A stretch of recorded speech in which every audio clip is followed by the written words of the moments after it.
In the winter of 1941, Adolf Hitler controlled more European territory than any military leader since Napoleon Bonaparte. From the coasts of Norway to the sands of North Africa, from the beaches of France to the gates of Moscow, the Third Reich extended across a map that would have made Roman emperors pale with envy.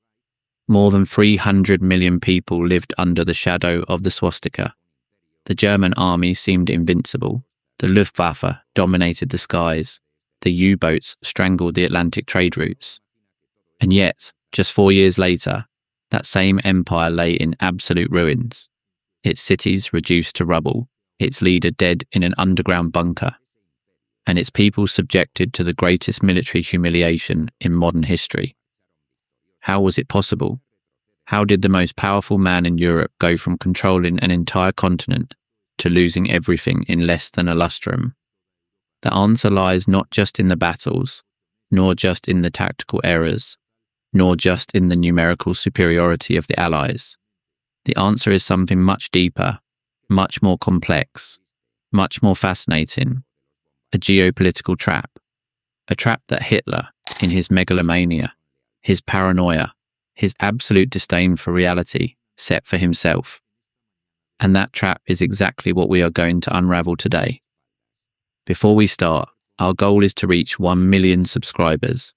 It seems like a lot, but with your help, we can do it. Subscribe now. Hit like and be part of this story. Because what you are about to hear is not simply a tale about the Second World War.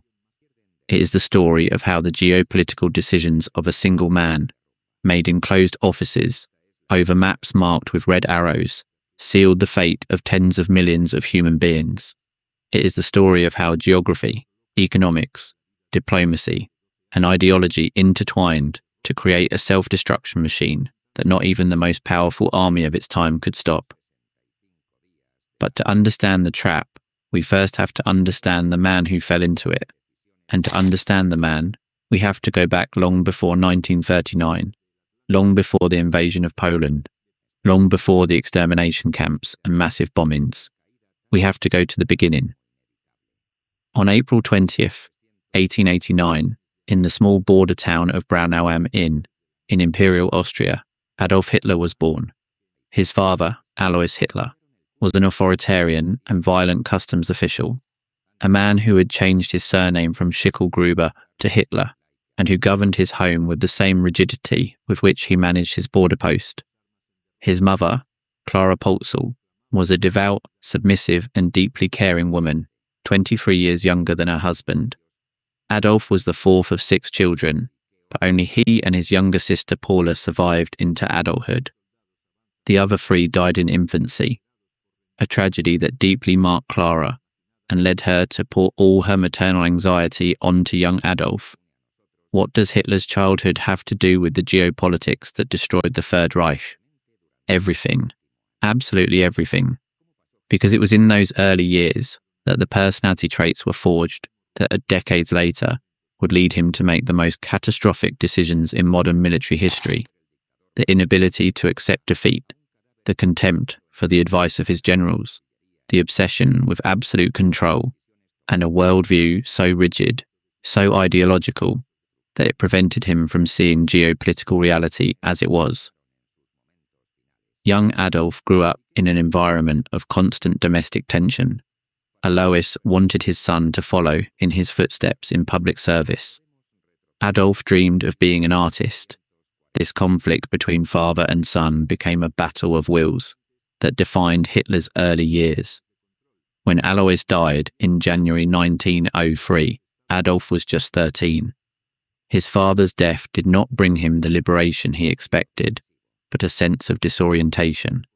Without the authority figure to rebel against, the adolescent was left adrift. Clara, now a widow, allowed Adolf to abandon his secondary studies without completing them. The young man spent his days drawing, reading voraciously, and dreaming of an artistic career in Vienna, the resplendent capital of the Austro-Hungarian Empire. In 1907, at 18, Hitler took the entrance exam for the Vienna Academy of Fine Arts. He was rejected. The verdict was clear. His drawings of human figures were deficient. although his architectural landscapes showed some talent. They suggested he tried the School of Architecture, but for that, he needed a high school diploma, which he didn't have. That rejection was devastating, but what came next was even worse. In December 1907, Clara Hitler died of breast cancer at 47. The doctor who treated her, Dr. Eduard Bloch, a Jewish doctor from Linz, would say years later that he had never seen anyone so shattered by grief as young Adolf at his mother's deathbed. Hitler paid Dr. Bloch with gratitude and respect. Years later, when the Nazis annexed Austria, Hitler gave specific orders for Bloch to be protected and allowed to emigrate to the United States.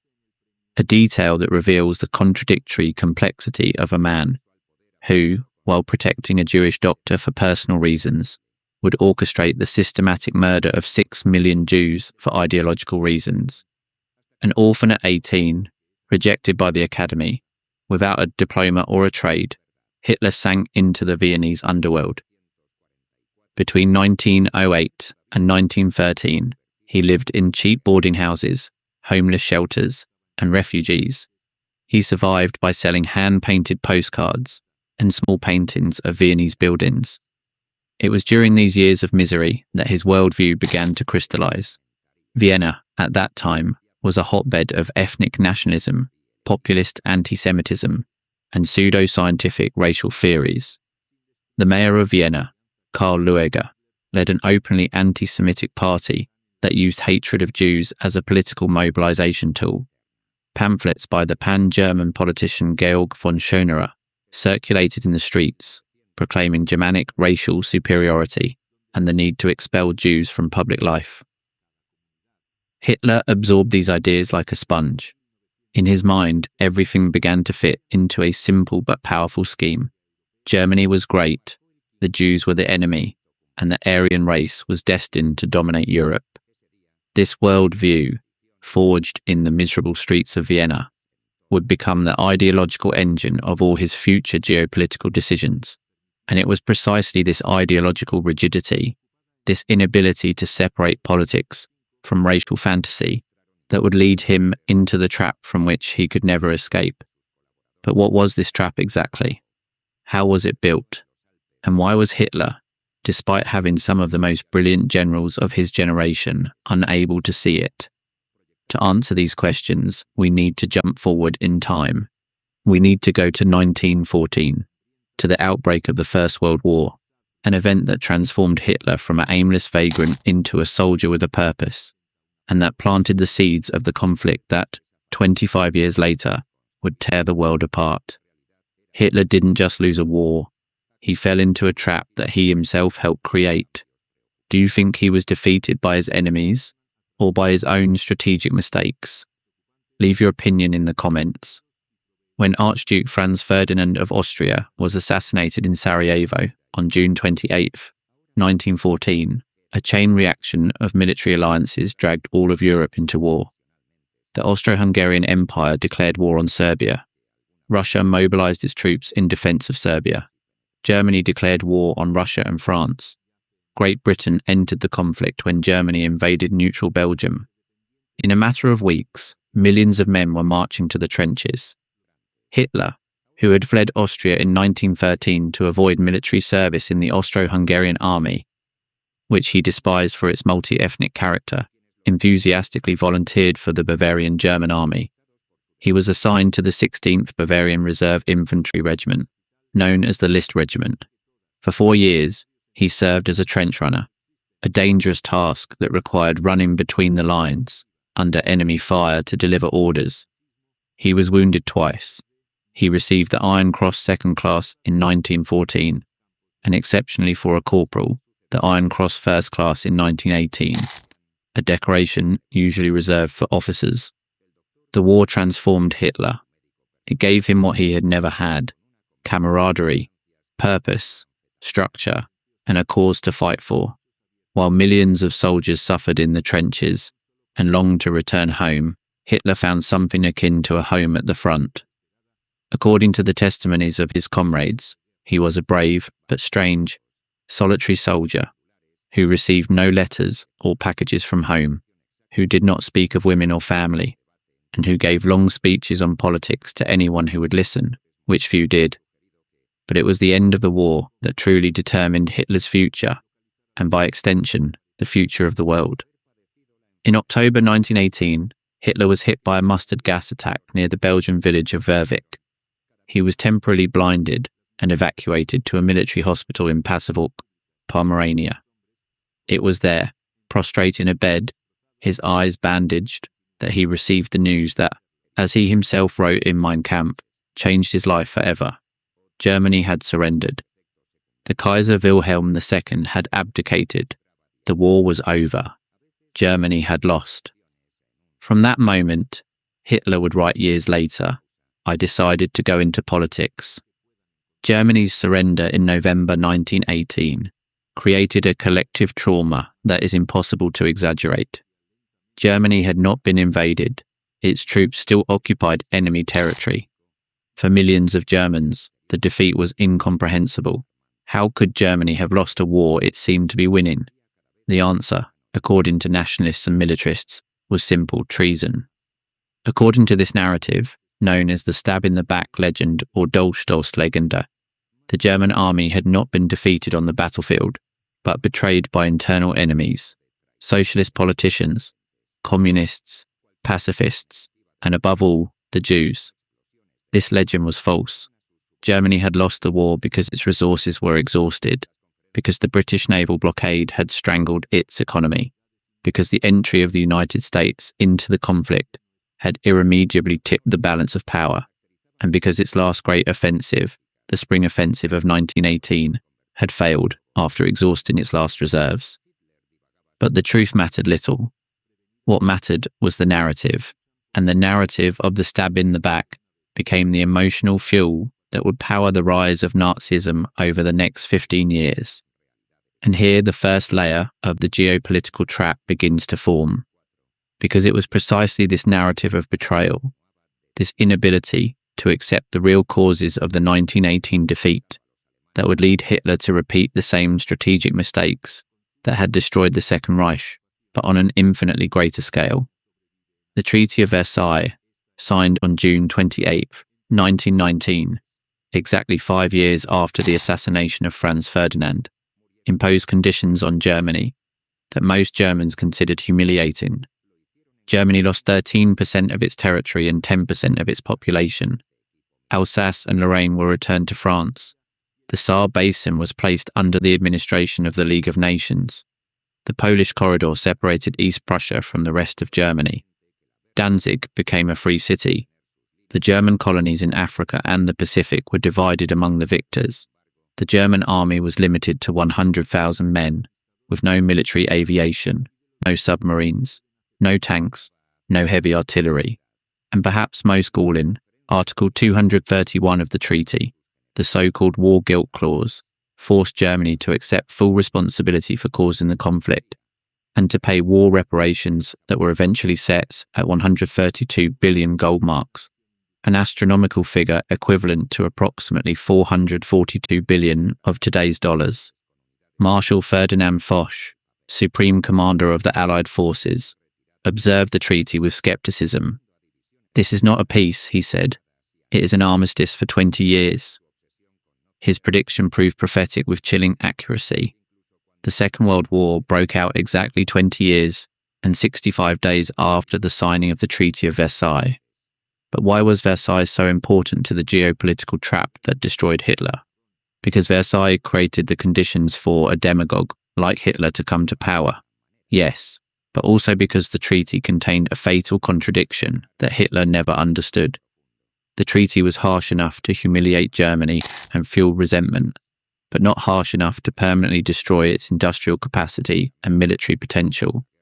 Germany remained the most populous nation in Western Europe, with the most powerful industrial base on the continent, with an unparalleled scientific and technological tradition, and with a central geographical position that gave it access to all cardinal points.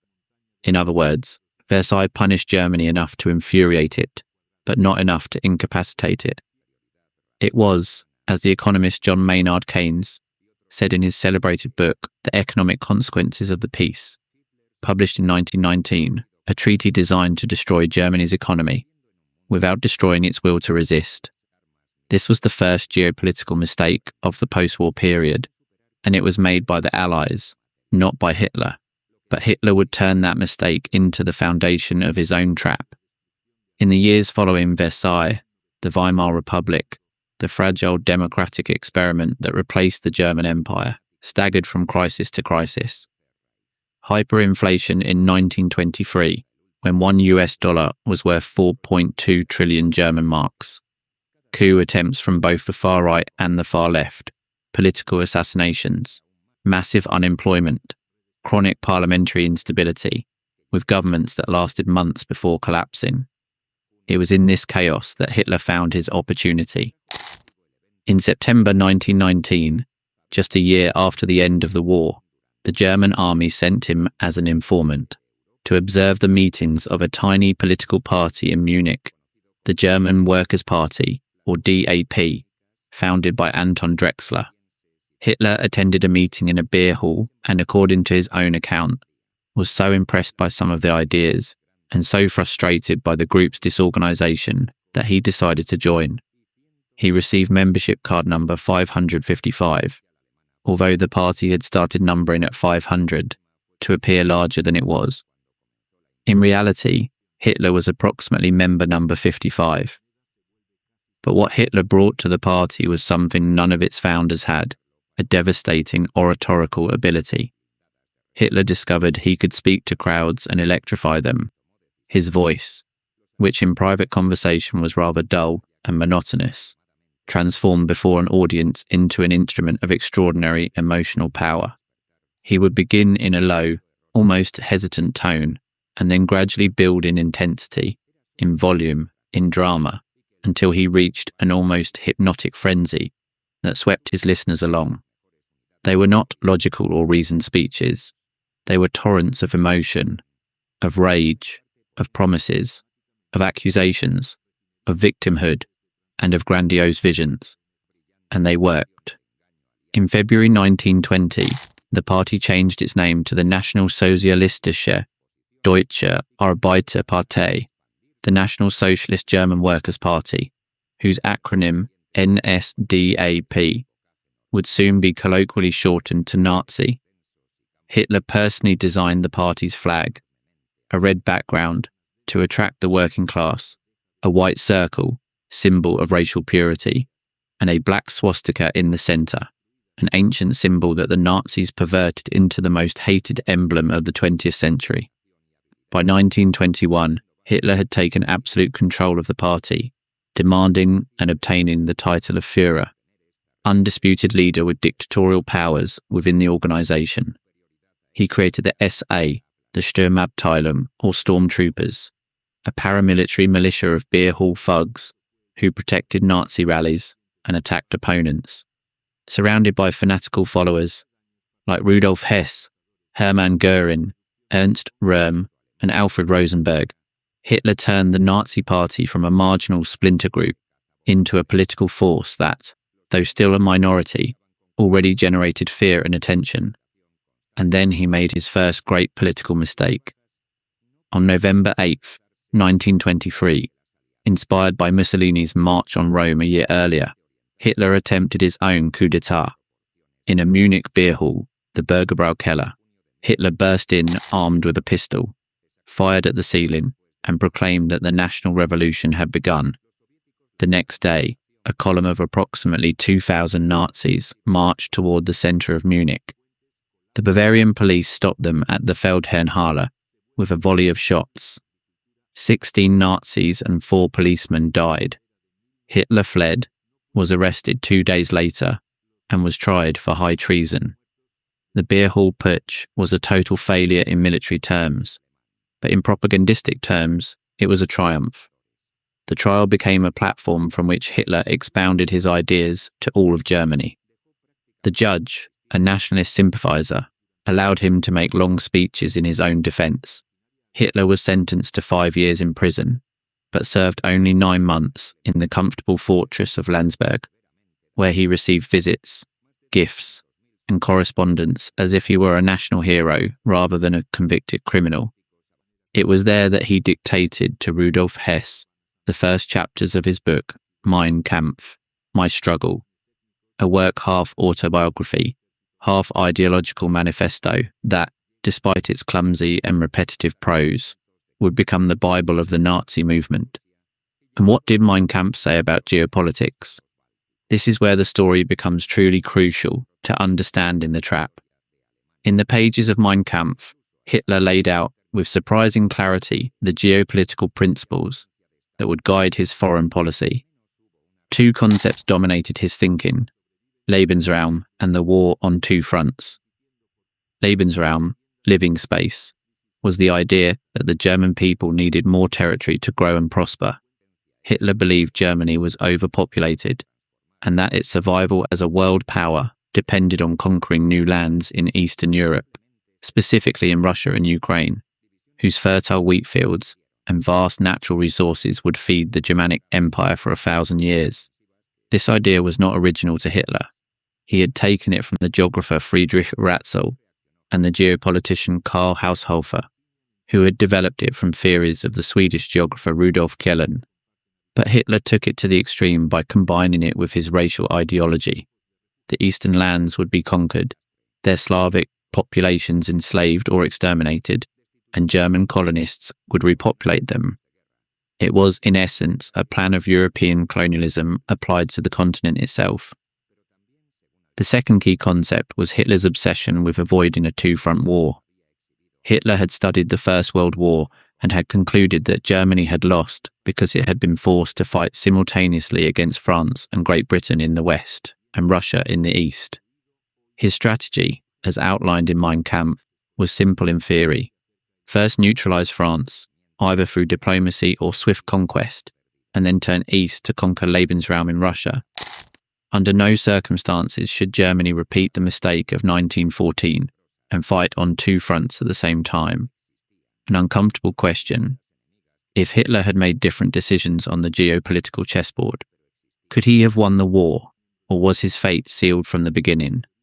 Let's read you in the comments. This was the logic, this was the strategy, and this was exactly the trap into which Hitler fell.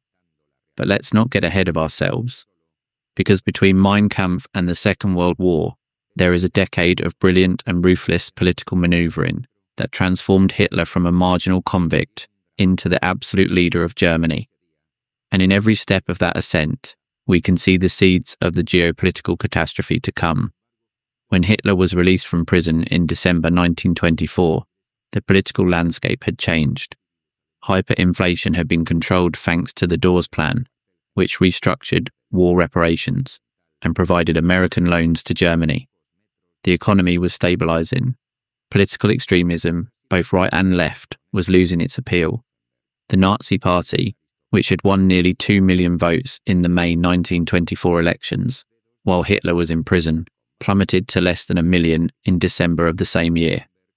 It was, apparently, a movement in decline. Hitler made a decision that would define the future.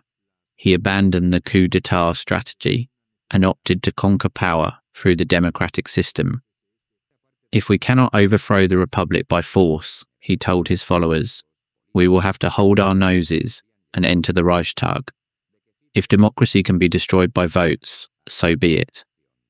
It was a cynical and brilliant strategy to use democracy to destroy democracy. During the following years, from 1925 to 1929, Hitler rebuilt the Nazi Party with methodical efficiency. He created an organizational structure that replicated that of the German state, with regional leaders, Gauleiter, youth organizations, the Hitler Youth, women's organizations, unions, professional associations, and an elite personal guard, the SS, the Schutzstaffel, initially a small group of bodyguards that, under the command of Heinrich Himmler, from 1929, would become the most terrifying instrument of the Nazi regime. But despite all this organization, the Nazi Party remained marginal. In the 1928 elections, it won just 2.6% of the vote and only 12 seats in the Reichstag. It was a party of fanatics and outcasts, with no real popular support. If history had continued its course, if the German economy had continued to recover, if the democratic parties had maintained their stability, perhaps Nazism would have died as a minor phenomenon of the European far right. But history did not follow its course. On October 24th, 1929, known as Black Thursday, the New York Stock Exchange crashed, triggering the Great Depression, the worst economic crisis of the 20th century. And it was that crisis that opened the doors to power for Adolf Hitler. Why? Because the German economy depended dangerously on American loans. When the Wall Street banks failed, they withdrew their credits from Europe, and Germany, which had used those loans to finance its recovery, sank into the abyss. Unemployment skyrocketed from 1.3 million in September 1929 to over 6 million in January 1933, nearly a third of the labour force. Factories closed, banks failed, families went hungry, bread lines stretched for entire blocks. The Weimar Republic, which had never enjoyed true popular legitimacy, crumbled. And in the midst of this chaos, a man offered simple answers to complex problems, a man who pointed out culprits, promised revenge and assured a glorious future. That man was Adolf Hitler. In the September 1930 elections, the Nazi Party went from 12 seats to 107, becoming overnight the second largest party in the Reichstag. In July 1932, it won 230 seats and became the largest party, though without an absolute majority. Hitler demanded to be appointed Chancellor. President Paul von Hindenburg, an 84-year-old old field marshal who despised Hitler as a Bohemian corporal, refused. But the traditional conservatives, the industrial barons, the Prussian landowners, and the old guard politicians believed they could use Hitler for their own ends. They thought that if they appointed him Chancellor within a cabinet controlled by conservatives, they could manipulate him, tame him, use his mass popularity, while they ruled from the shadows. Franz von Papen, the aristocratic ex-chancellor who orchestrated the deal, told a friend, "Within 2 months, we will have pushed Hitler into a corner so tight he'll be squeaking." On January 30th, 1933, Paul von Hindenburg appointed Adolf Hitler Chancellor of Germany. It was, perhaps, the most catastrophic political miscalculation in modern history. In less than 18 months, Hitler had destroyed German democracy, banned all political parties except the Nazis, crushed the unions, imprisoned or murdered his opponents, created the first concentration camps for political prisoners, and established a totalitarian dictatorship. The conservatives who thought they could control him were devoured one by one. Von Papen ended up as an impotent subordinate. Hindenburg died in August 1934, and Hitler merged the offices of Chancellor and President into one, proclaiming himself Führer and Reichskanzler, Supreme Leader of Germany. The army swore a personal oath of loyalty, not to the constitution, not to the nation, but to the person of Adolf Hitler.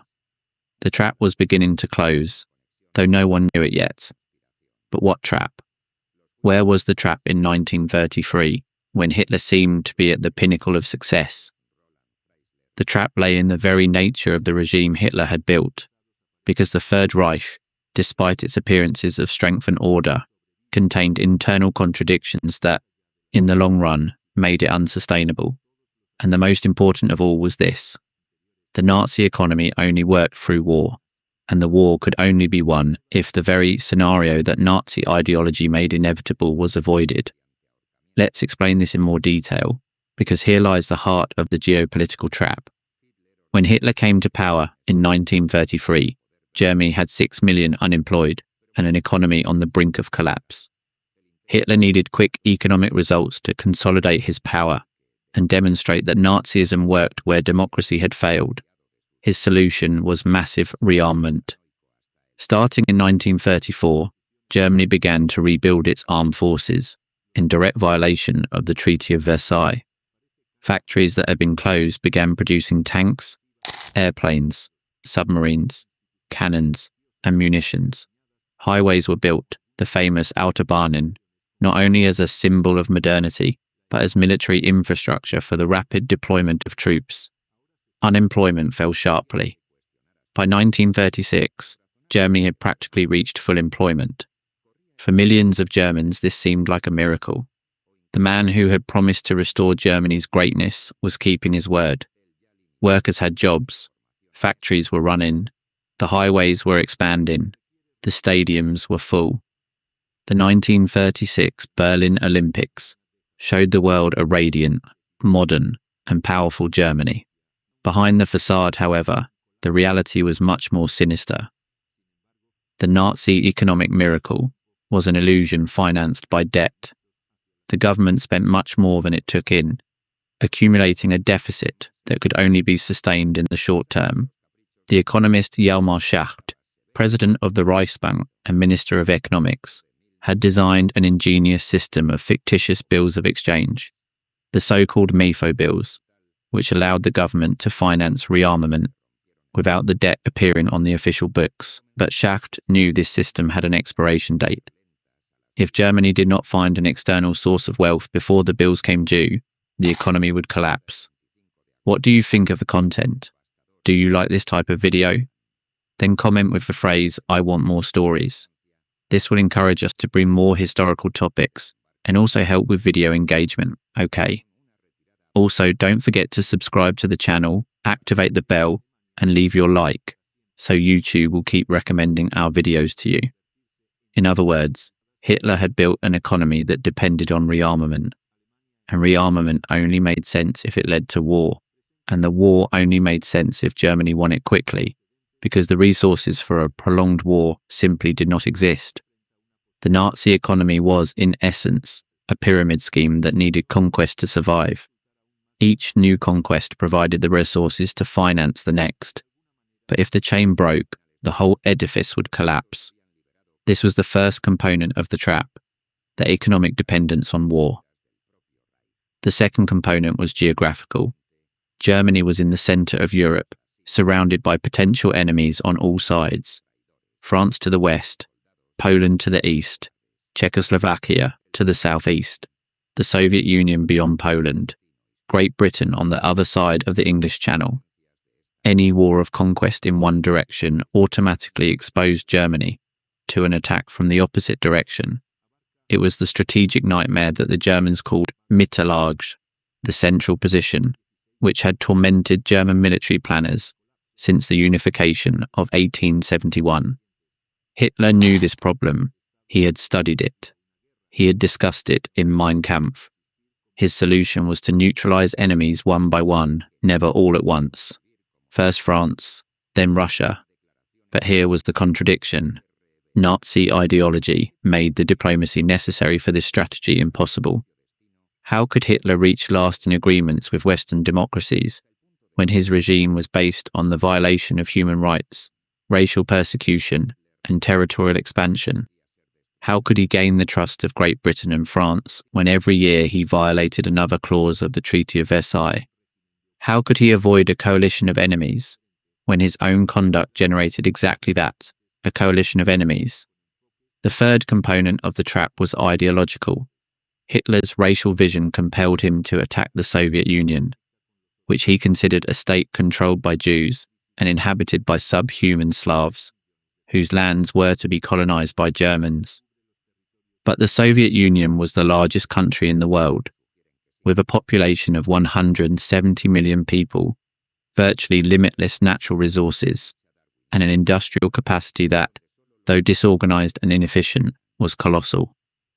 Attacking Russia meant embarking on a war on a scale that Germany, with its limited resources of oil, rubber, iron, and food, could not sustain in the long run. These three components, the economic dependence on war, the geographical vulnerability of the central position, and the ideological obligation to attack Russia, together form the geopolitical trap that destroyed Hitler. They were not three separate problems. They were three facets of the same structural problem that made Germany's final victory in any realistic scenario impossible. But Hitler did not live in reality. He lived in an ideological bubble where will, race, and destiny could overcome any material obstacle. And for a time, that illusion seemed to work. The years between 1935 and 1939 were the years of the bluff, the years when Hitler gambled again and again, each time with higher stakes, and won every hand. In March 1935, he announced the reintroduction of compulsory military service and the creation of a new Luftwaffe, the German Air Force, openly violating the Treaty of Versailles. France and Great Britain protested, but did nothing. In March 1936, he ordered the remilitarization of the Rhineland, the demilitarized zone between Germany and France, that served as a security buffer under the treaty. His generals were terrified. If France sent its troops, the tiny German army of the time would have to retreat in humiliation. Hitler knew it. He later confessed that the 48 hours following the occupation of the Rhineland were the most agonizing of his life. But France did not move. Great Britain did not move. Hitler had won another bet. Each victory reinforced his conviction that he was a political military genius, that his instinct was superior to the judgment of his generals and diplomats, and that his enemies were weak and irresolute. Each victory pushed him deeper into the trap. In March 1938 came the Anschluss, the annexation of Austria. Hitler sent his troops across the border and was received in Vienna by delirious crowds. The city where he had lived as an indigent vagabond now acclaimed him as a conqueror. Austria was absorbed into the Reich without a single shot. The Western powers protested and did nothing. 6 months later, in September 1938, Hitler demanded the Sudetenland region of Czechoslovakia, where 3 million ethnic Germans lived. This time, the crisis seemed to bring Europe to the brink of war. Czechoslovakia had a competent army, a fortified line comparable to the French Maginot Line, and alliance treaties with France and the Soviet Union. But the British Prime Minister, Neville Chamberlain, was determined to avoid war at any cost. He flew to Germany 3 times to negotiate with Hitler, something no British Prime Minister had ever done.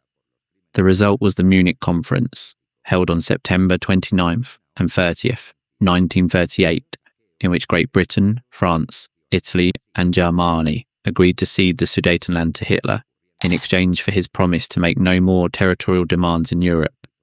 Chamberlain returned to London waving the agreement signed by Hitler and proclaimed he had achieved peace for our time. Winston Churchill, then a marginalised politician who had been warning about the Nazi danger for years, responded in Parliament with a phrase that has gone down in history. You were given the choice between war and dishonour. You chose dishonour. You will have war. Churchill was right. In March 1939, just 6 months after promising in Munich that the Sudetenland was his last territorial demand, Hitler occupied the rest of Czechoslovakia, a territory with no significant German population, destroying any pretext that his expansion was merely the reunification of Germanic peoples. Bohemia and Moravia became a German protectorate. Slovakia declared itself an independent state under Nazi tutelage. This was the turning point. The occupation of Czechoslovakia showed that Hitler could not be appeased. His promises were worthless. His appetite was insatiable. For the first time, Great Britain and France reacted with more than protests. They guaranteed the independence of Poland, Hitler's next obvious target. If Germany attacked Poland, Great Britain and France would declare war. The trap was closing, but Hitler, intoxicated by his successes, did not see it. Or perhaps he saw it, but believed he could escape it with a masterstroke. And that masterstroke was, without a doubt, one of the greatest diplomatic surprises of the 20th century. What was it? How did Hitler try to escape the trap he himself had created? And why did that move, far from saving him, end up sealing his doom? The answer has a name, the Molotov-Ribbentrop Pact. On August 23rd, 1939, just a week before the invasion of Poland, Germany's foreign minister, Joachim von Ribbentrop, flew to Moscow and signed a non-aggression pact with the Soviet Union. The world was stunned. The two most ideologically opposed regimes on the planet, Nazi fascism and Soviet communism, had just become allies. Hitler, who had built his entire political career denouncing Jewish Bolshevism as civilization's greatest enemy, now shook hands with Joseph Stalin. Stalin, who had spent years warning of the fascist threat and seeking alliances with Western democracies against Hitler, now allied himself with the very devil he had sworn to destroy. How was this possible? The answer lies in cold, ideology-free geopolitics. Both leaders got what they needed. Hitler got the guarantee that the Soviet Union would not interfere when Germany invaded Poland, temporarily eliminating the ghost of a two-front war. Stalin gained time to rearm his army, devastated by the massive purges of 1937 to 1938 that had executed most of his experienced officers, and he also obtained a secret protocol attached to the pact that divided Eastern Europe into Soviet and German spheres of influence. Poland would be partitioned between the two powers. The Baltic states, Estonia, Latvia, and Lithuania, Finland, and the Romanian Bessarabia would fall into the Soviet sphere. For Hitler, the pact was a brilliant tactical triumph. He believed he had neutralized the threat of a two-front war. He believed that by eliminating the possibility of an Anglo-French-Soviet alliance, he had left Great Britain and France without the ability to stand up to Germany. He believed that when he invaded Poland, the Western powers would again protest and do nothing, as they had with Austria and Czechoslovakia. He was wrong. On September 1st, 1939, at 4:45 a.m., German troops crossed the Polish border from the north, west, and south simultaneously. The Luftwaffe bombed Polish cities and airfields. The panzers, the German tanks, penetrated Polish defences with terrifying speed. It was the Blitzkrieg, the Lightning War, a new form of combat that combined aviation, armour, and motorised infantry in a coordinated attack of unprecedented destructive power. 2 days later, on September 3rd, 1939, Great Britain and France fulfilled their promise and declared war on Germany. The Second World War had begun. Hitler was surprised, genuinely surprised. Despite the British and French guarantees to Poland, despite the warnings of his own diplomats, Hitler did not believe the Western powers would go to war for Poland. When his interpreter, Paul Schmidt, brought him the British declaration of war, Hitler stood motionless for a long moment and then turned to Ribbentrop with a furious look. "Now what?" he asked. It was not the question of a strategic genius who had planned every move. It was the question of a gambler who had just lost a bet he thought was a sure thing. But the Anglo-French declaration of war did not immediately translate into military action.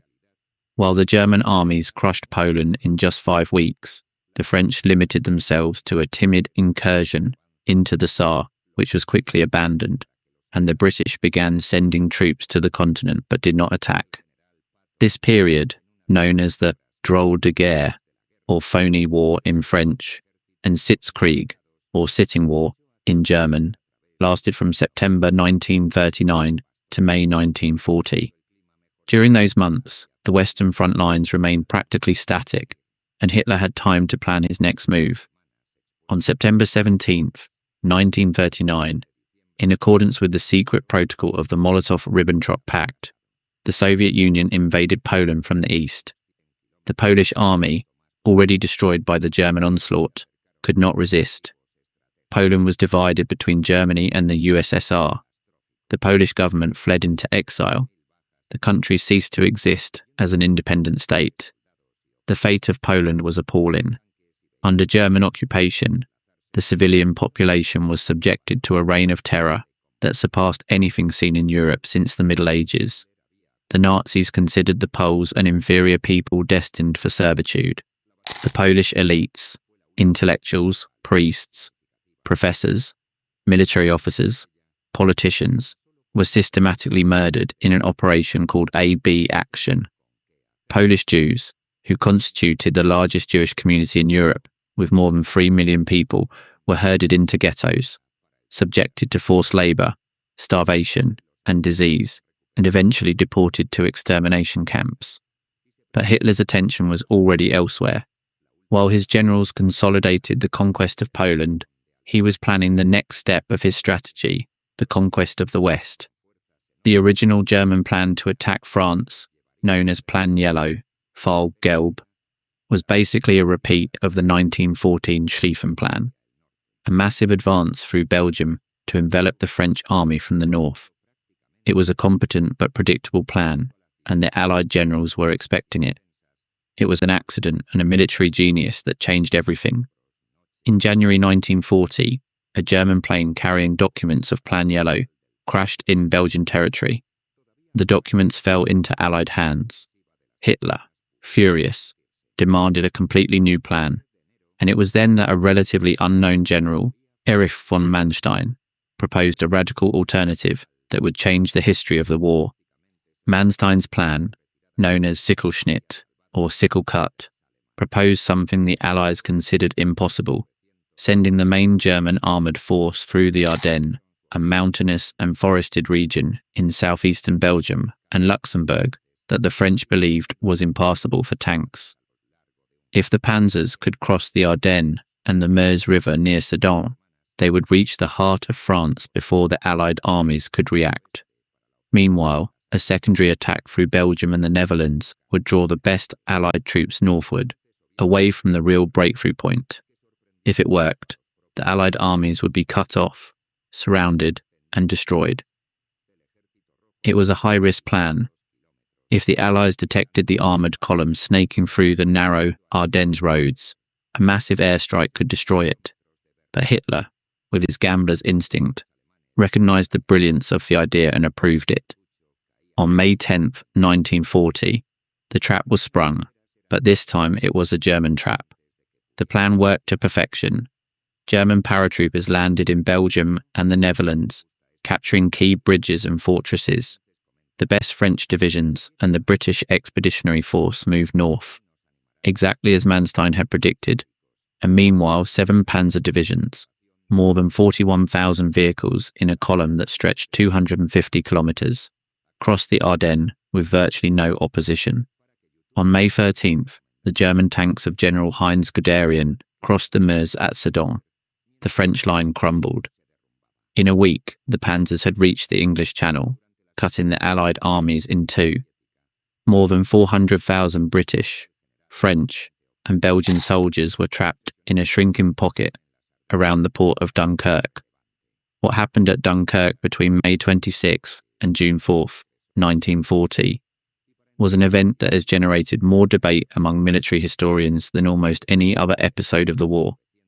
Hitler ordered the panzers to halt outside Dunkirk for almost 3 days, allowing the Royal Navy and an improvised armada of civilian boats to evacuate more than 338,000 Allied soldiers across the English Channel.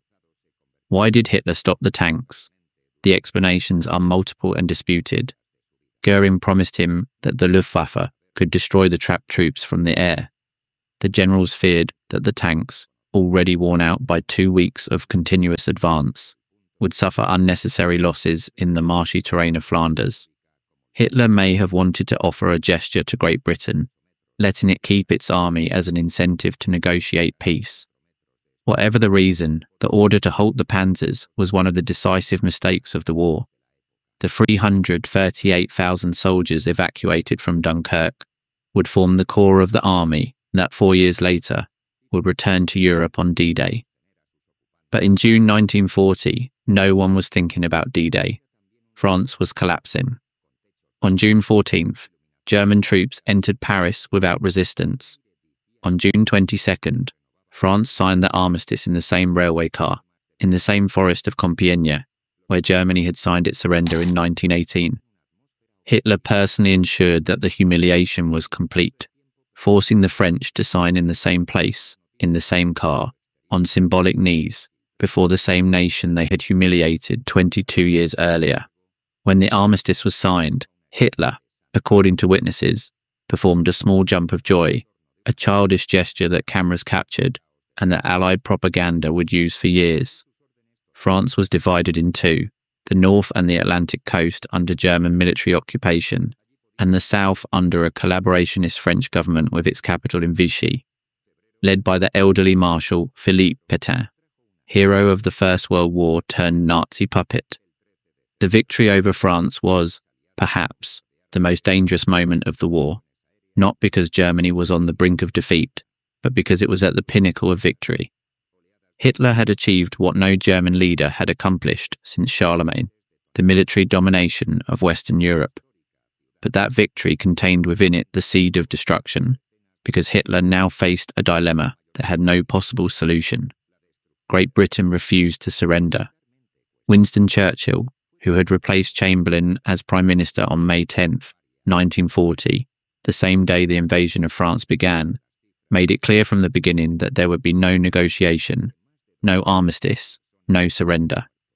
"We shall fight on the beaches," he declared to Parliament in one of the most celebrated speeches in history. "We shall fight on the landing grounds. We shall fight in the fields and in the streets. We shall fight in the hills. We shall never surrender." These were not empty words. Churchill embodied a will to resist that Hitler, accustomed to the weakness of his opponents, simply could not comprehend. And why was it so important that Great Britain did not surrender? Because as long as Great Britain remained in the war, the geopolitical trap remained active. Hitler could not launch his true objective, the invasion of the Soviet Union, while he had an undefeated enemy at his back. Exactly the scenario he had sworn to avoid.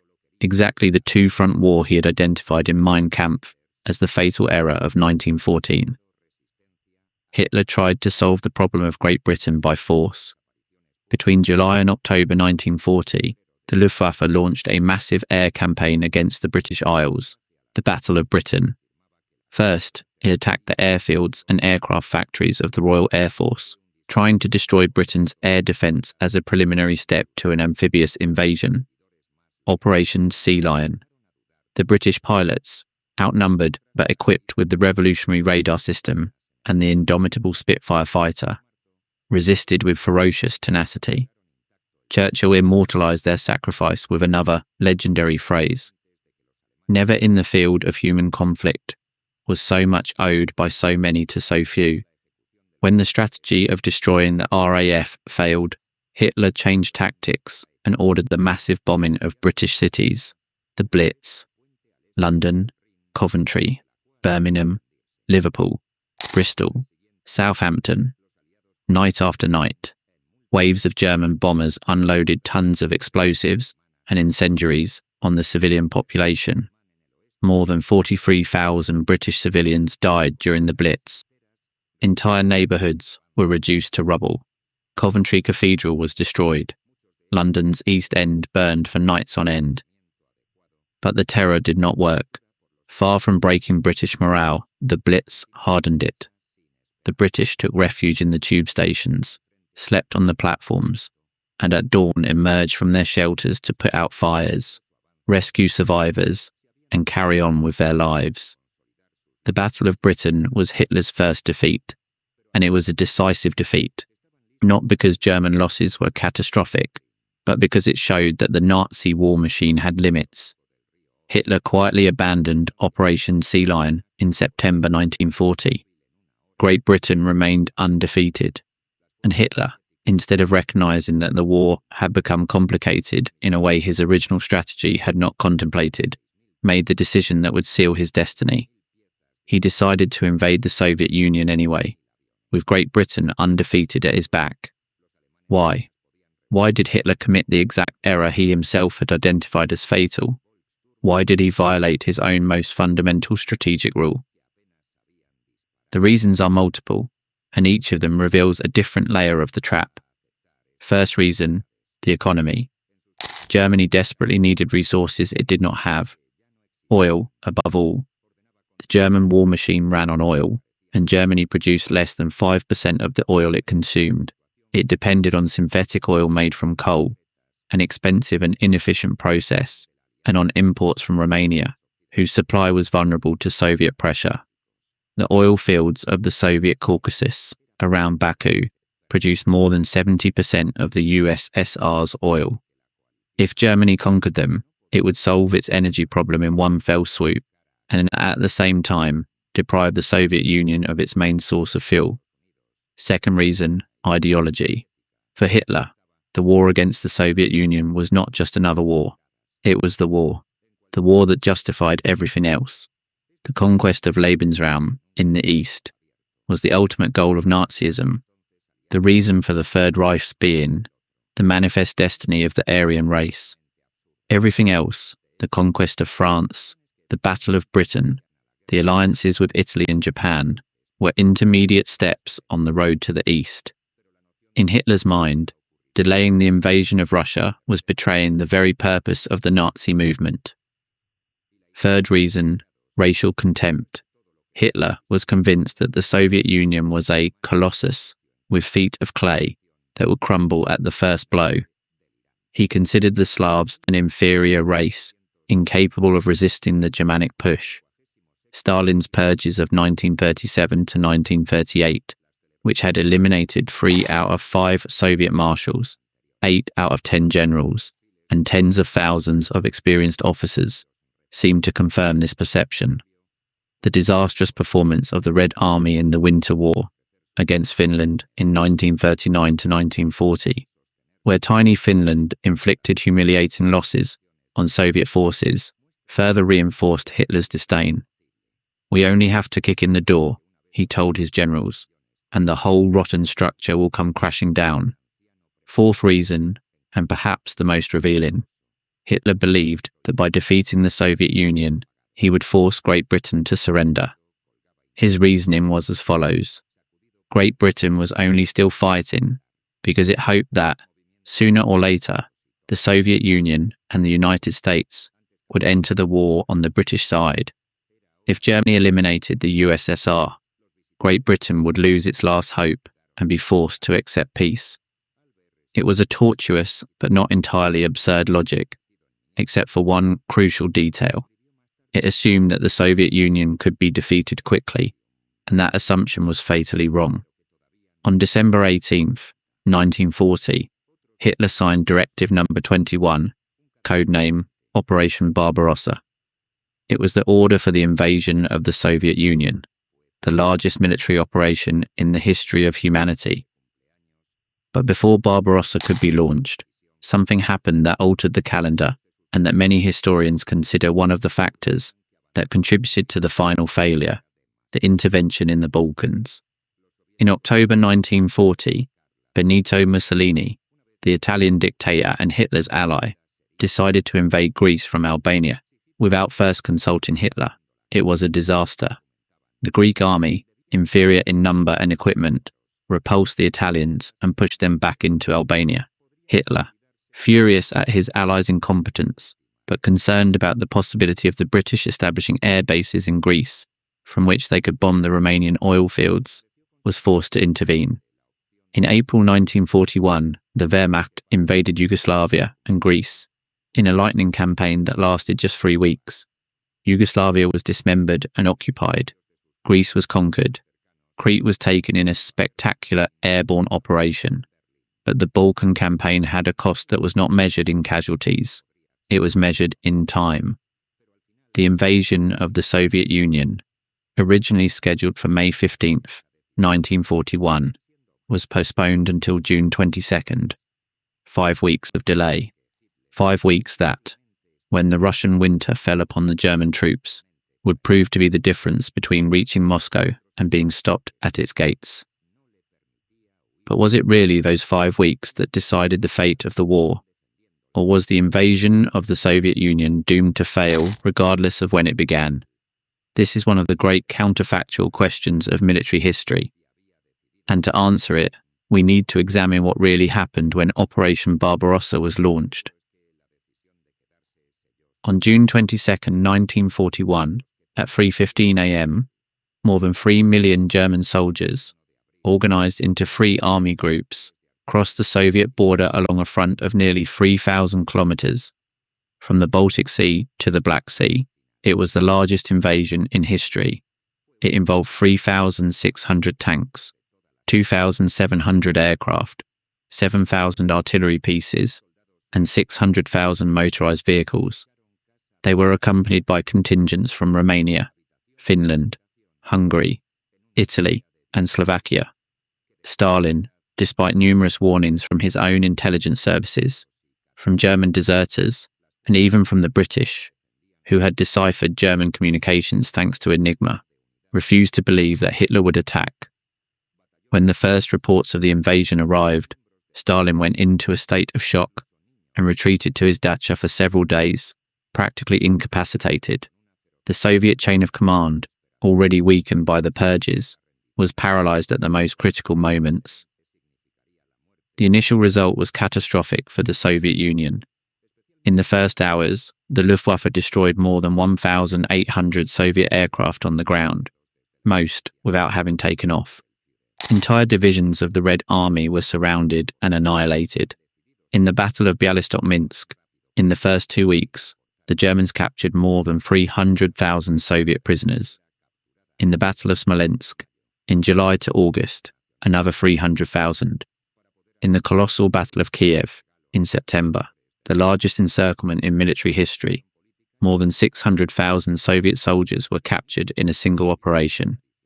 By October 1941, the Wehrmacht had captured more than 3 million Soviet prisoners of war. The numbers were so overwhelming that they seemed to confirm Hitler's prediction. The rotten structure seemed to be collapsing. The German generals, who had estimated that the campaign would last between 8 and 10 weeks, seemed to be right. The chief of the Army General Staff, General Franz Halder, wrote in his diary on July 3, 1941, "It is not an exaggeration to say that the campaign against Russia has been won in 14 days. He was wrong, catastrophically wrong, because behind every destroyed Soviet army another appeared, and another, and another.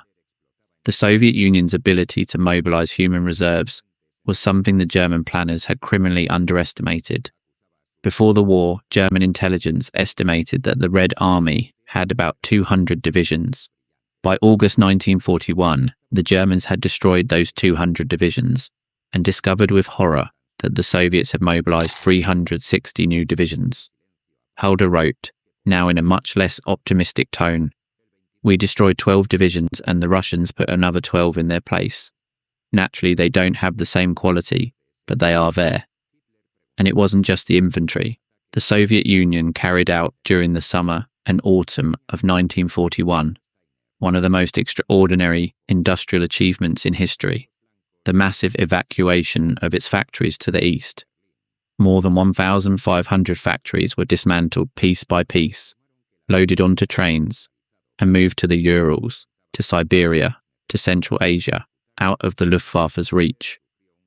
Entire production lines, including steel foundries, ammunition factories, tank and aircraft assembly plants, were transported thousands of kilometers and reassembled in a matter of weeks.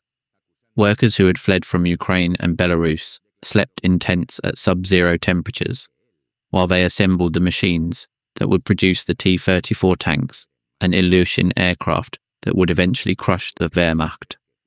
The T-34. It is impossible to talk about the war on the Eastern Front without talking about this tank. When the Germans first encountered the T-34 in the summer of 1941, the surprise was overwhelming. Its sloped armour made the shells of standard German anti-tank guns bounce off. Its 76mm cannon could destroy any German tank at ranges greater than those at which the Germans could respond. Its wide tracks gave it superior mobility in mud and snow. General Heinz Guderian, the father of German armoured warfare, wrote in his memoirs that many of his officers asked for the T-34 design to be copied directly for German tanks. The technological superiority that Germany had taken for granted on the armoured battlefield turned out to be an illusion. But the geopolitical trap manifested itself not only on the battlefield, it manifested itself above all in the economy. And it is here that we must pause to examine an aspect of the war that is often overlooked in popular narratives, but which was absolutely decisive: the war of resources. The Second World War was not just a war of armies, it was a war of factories, mines, wheat fields, oil wells, railway lines, shipyards, and laboratories. It was a war where the ability to produce more tanks, more planes, more ships, more bullets, more food, and more fuel than their enemy was as important as the skill of the generals or the courage of the soldiers. And in this war of resources, Germany was lost from the very beginning. Let's compare the figures. In 1941, Germany's gross domestic product was approximately 412 billion international dollars in adjusted figures. The combined GDP of its enemies, Great Britain, the Soviet Union, and from December 1941, the United States, was over $1.7 trillion. The ratio was more than 4-1 against Germany. In steel production, Germany produced about 32 million tons annually, compared to a combined total of over 120 million tons for the Allies. In oil production, the disparity was even more grotesque. Germany produced less than 7 million tons annually, including synthetic oil and Romanian imports, compared to over 200 million tons for the Allies, thanks above all to the gigantic fields of Texas, California, Venezuela, and Baku. These figures meant that, in a protracted war, Germany could not win. It simply did not have the resources. Each German tank destroyed was harder to replace than each Allied tank destroyed. Each downed German pilot was harder to train than each Allied pilot.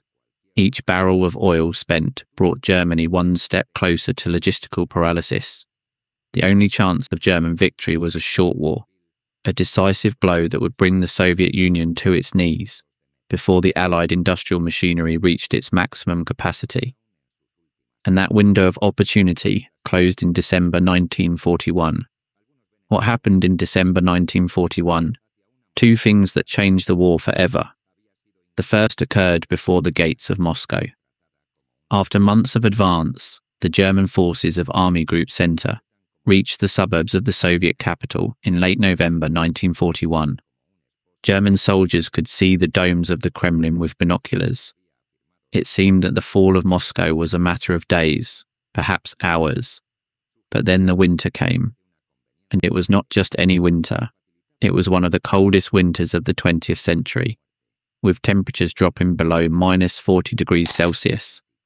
The German soldiers, who had left home in June with summer uniforms, because the campaign was supposed to be over before autumn, froze to death in their positions. The oil in the tank engines solidified, the weapons jammed, the horses died of cold by the thousands. The soldiers suffered massive frostbite that left them disabled. More German soldiers were evacuated for frostbite than for combat wounds during the winter of 1941 to 1942. And while the Germans froze, Stalin launched his counter-offensive. On December 5, 1941, fresh divisions of Siberian troops, equipped for winter, trained for the cold, freed from the Eastern Front thanks to intelligence that Japan would not attack the USSR, struck the exhausted German forces before Moscow. The Soviet attack pushed the Wehrmacht up to 100 kilometers westward in some sectors. It was not a catastrophic defeat, but it was a defeat. The first major defeat of the German army in the entire war. And most importantly, it showed that the rotten structure had not collapsed. The Soviet Union was still standing. The short war had failed. Hitler reacted to the Moscow crisis in a way that revealed everything about his leadership. Instead of allowing an orderly retreat to more favourable defensive positions, as his generals requested, he ordered every soldier to resist where he stood, without retreating a single metre. Fanatical resistance was his order. Any officer who retreated without authorization would be court-martialed. In the following weeks, Hitler dismissed a cascade of generals. The commander-in-chief of the army, Field Marshal Walter von Brauchitsch, was replaced by Hitler himself, who personally assumed command of military operations. The commanders of the three army groups were dismissed. Guderian was relieved of his command. Dozens of generals and senior officers were dismissed. The irony is that the order for fanatical resistance probably saved the German army at that specific moment, as a disorderly retreat in the middle of winter could have degenerated into a Napoleonic-style catastrophe. But the precedent it set was disastrous. Hitler became convinced that his instinct was superior to the professional judgment of his generals. From December 1941, whenever a general advised him to retreat, Hitler remembered Moscow as proof that resistance at all costs worked. This conviction would lead him, 2 years later, to prohibit the retreat from Stalingrad, with catastrophic consequences. The second thing that happened in December 1941 took place on the other side of the world. On December the 7th, the Imperial Japanese Navy attacked the US naval base at Pearl Harbor, Hawaii. The attack sank or severely damaged 8 battleships, destroyed 188 aircraft, and killed more than 2,400 Americans. The next day, the United States declared war on Japan. But here is the detail that transformed the war. 4 days later, on December 11th, 1941, it was Hitler, not Roosevelt, who declared war on the United States. He had no obligation to do so. The tripartite pact with Japan and Italy was defensive. It only obliged Germany to intervene if Japan was attacked, not if Japan was the aggressor. Roosevelt, who had been looking for a way to involve the United States in the European war for months, did not have the votes in Congress to declare war on Germany as long as the attack had been Japanese. If Hitler had simply done nothing, the United States would have had to concentrate all its resources in the Pacific, and the war in Europe would have taken a completely different course. Why did Hitler declare war on the United States? Why did he commit what many historians consider the most inexplicable strategic mistake of the war? The reasons are complex. Hitler despised the United States as a mongrel nation, incapable of producing real soldiers. He believed that unrestricted submarine warfare could cut the transatlantic supply lines before American industrial power made itself felt. He wanted to show solidarity with his Japanese ally to encourage Japan to attack the Soviet Union from the east, something Japan never did. And perhaps, deep down, he simply did not understand the scale of the power he was unleashing against him. Because the entry of the United States into the war was not simply the addition of another army to the Allied side, it was the incorporation of the world's greatest industrial power, a country of 130 million inhabitants, with a manufacturing capacity that surpassed that of all other countries in the world combined, and a geographical position that made it practically invulnerable to any attack. In 1943, American factories were producing an airplane every 5 minutes and a Liberty ship every 42 days. By 1944, the United States was producing more war material than Germany, Japan, and Italy combined. The geopolitical trap was now completely closed. Germany was fighting a two-front war against a coalition whose superiority in resources was overwhelming and insurmountable. Exactly the scenario Hitler had sworn to avoid. Exactly the trap he had identified in Mein Kampf, and he had fallen into it through his own decisions. But the war was far from over, and the years that followed, 1942, 1943, 1944, 1945, brought with them battles on a scale and brutality that defy human comprehension. And in each of those battles, in each operational decision, in each strategic mistake, we can see how the trap tightened a little more around the neck of Nazi Germany. What was the battle that marked the definitive turning point? Where exactly did the tide of war turn irrevocably against Hitler? The answer has a name that resonates like thunder in the military history. Stalingrad. But before we get to Stalingrad, we need to understand how and why Hitler diverted his attention from Moscow to the south, to the steppes of the Don and the Volga, to the oil fields of the Caucasus. Because that decision, motivated by the economic desperation that the geopolitical trap imposed, was the step that led directly to disaster. In the spring of 1942, Germany's military situation was paradoxical. On the one hand, the Wehrmacht remained a formidable fighting instrument, perhaps the best army in the world in terms of training, tactics, and leadership at the division and corps level. The Soviet winter counteroffensive had exhausted its momentum, and the lines had stabilized. Germany still controlled vast conquered territories, including most of Ukraine, Belarus, the Baltic states, and large portions of western Russia. On the other hand, the losses from the first year of war in the east had been devastating. More than 1 million German soldiers had been killed, wounded, or gone missing. The replacements arriving were fewer in number and less well-trained than the veterans they were replacing. The lost tanks and planes were being replaced, but not in the numbers needed to maintain the technological advantage that had made the 1941 victories possible. And above all, the oil was running out. The German army's fuel depots were dangerously low. Without oil, the tanks wouldn't roll, the planes wouldn't fly, the trucks wouldn't transport supplies. Without oil, the war was lost. It was for this reason that Hitler decided that the summer offensive of 1942, known as Fall Blau, Case Blue, would not be directed at Moscow, as many of his generals wanted, but to the south, towards the Caucasus oil fields. The objective was to capture the refineries of Maikop, Grozny, and above all, Baku, which produced millions of tons of oil annually. If Germany took these fields, it would solve its energy crisis, and at the same time, deprive the Soviet Union of most of its fuel. It was a logical plan from an economic point of view, but from a military point of view, it was a logistical nightmare. The Caucasus oil fields were more than 1,500 kilometers from German supply bases. The communication lines would extend across the immense Russian steppes, vulnerable to attacks on the flanks, and those flanks would be protected not by first-rate German troops, but by the armies of Germany's minor allies, Romanians, Hungarians, and Italians, poorly equipped, poorly motivated troops with little combat capability. Here another fatal factor appeared, the division of objectives. Hitler, in an act of strategic hubris, decided midway through the offensive to divide his forces in two. One army group would advance towards the Caucasus to capture the oil. The other group, centered on the 6th Army of General Friedrich Paulus, would advance east to capture Stalingrad, an industrial city on the banks of the Volga, whose name, the city of Stalin, gave it a symbolic value that obsessed both dictators.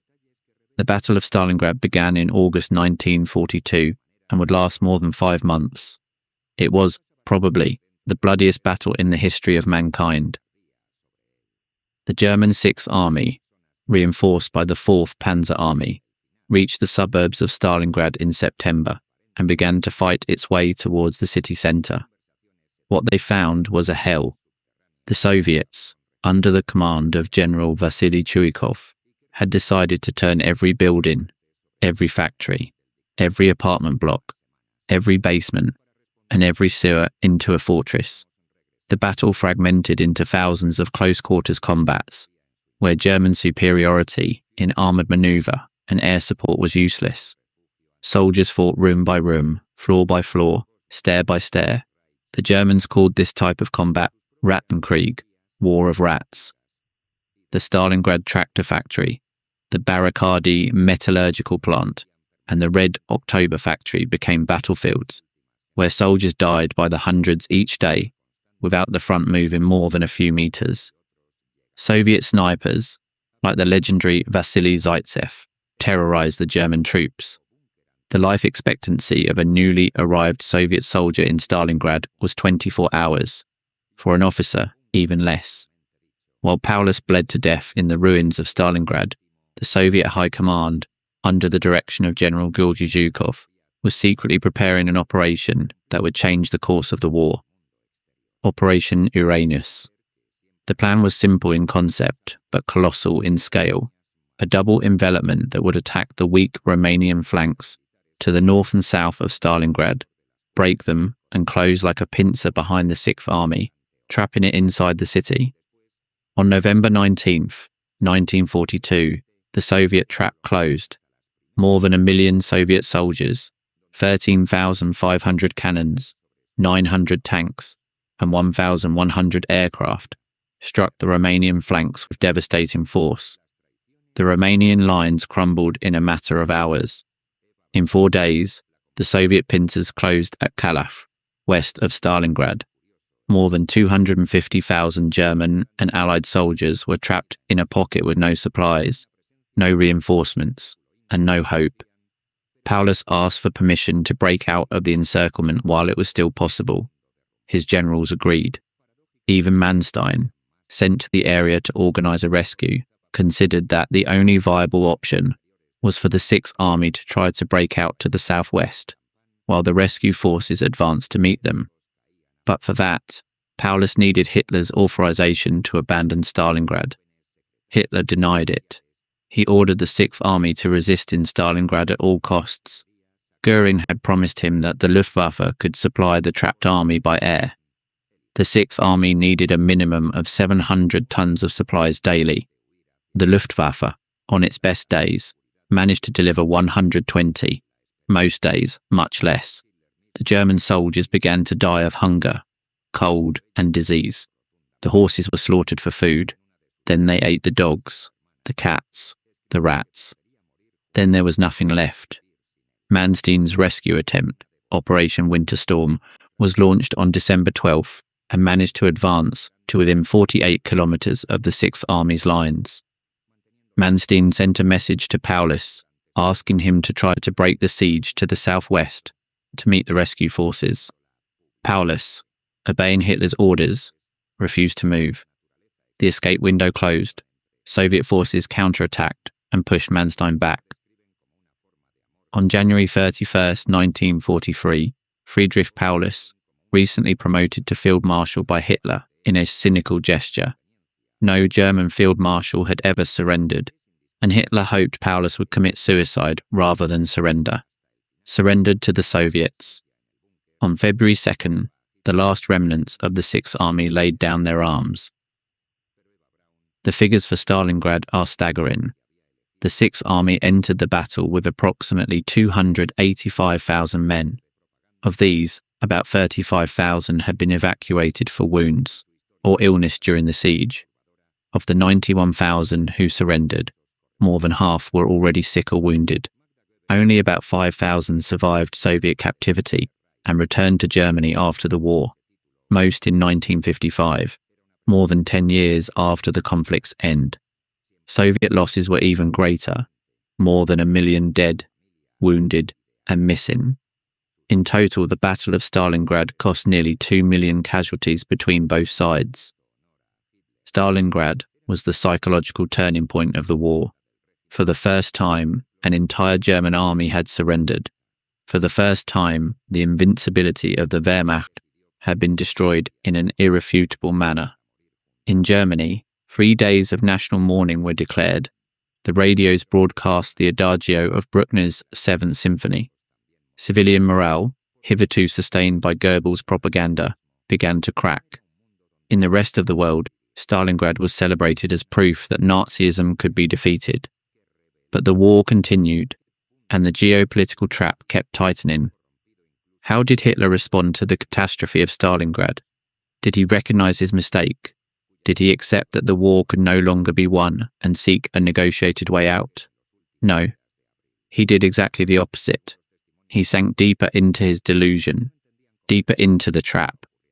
Joseph Goebbels, the sinister genius of Nazi propaganda, delivered on February 18th, 1943, at the Berlin Sportpalast, his most famous speech, the Total War Speech.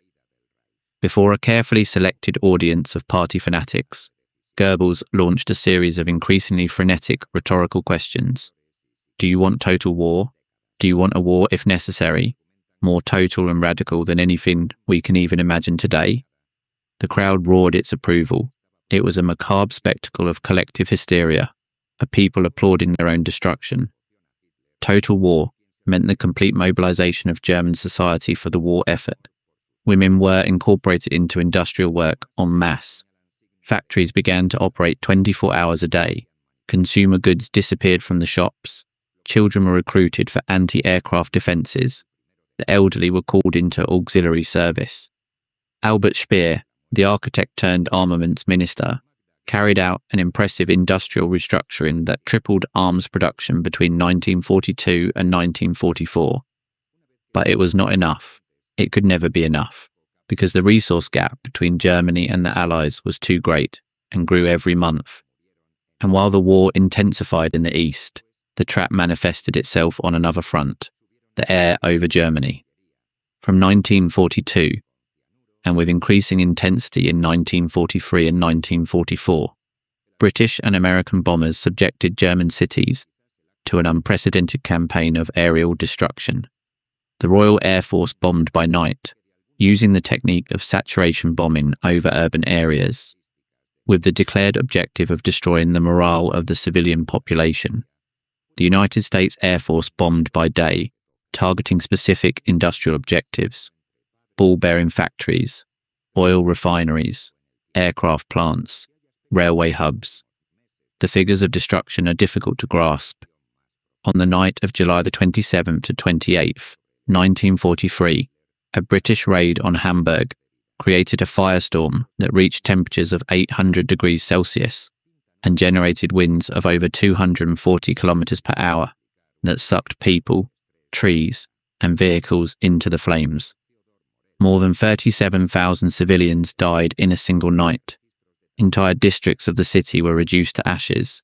Survivors described scenes that seemed to be from the apocalypse: rivers of molten asphalt, charred bodies in fleeing positions, air raid shelters turned into crematoria. Cologne, Essen, Dortmund, Berlin, Dresden, Nuremberg, Munich, Frankfurt. One by one, German cities were subjected to a destruction that surpassed even the devastation of the First World War. By the end of the war, 40% of Germany's urban area had been destroyed. More than 600,000 German civilians died in the bombings. Millions were left homeless. The industrial infrastructure, though remarkably resilient thanks to dispersal and the use of underground factories, suffered damage that progressively reduced German production capacity. The strategic bombing was a direct manifestation of the geopolitical trap. Germany, surrounded by enemies with access to limitless resources, could not match Allied air production. For every bomber shot down by German anti-aircraft defense, the factories in the United States and Great Britain produced 10 more.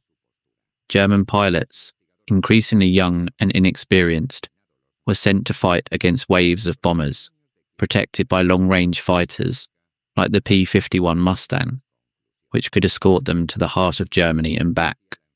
The Luftwaffe, which in 1940 had dominated the skies of Europe, was slowly bled to impotence. And yet, in the midst of all this destruction, Hitler still believed he could win. How was it possible? How could a supposedly intelligent man ignore the overwhelming evidence that the war was lost? The answer lies in the bubble of unreality that surrounded the Führer. From 1942, Hitler spent most of his time at the Wolfschanze, the Wolf's Lair, a bunker complex hidden in the dense forests of East Prussia near Rastenburg.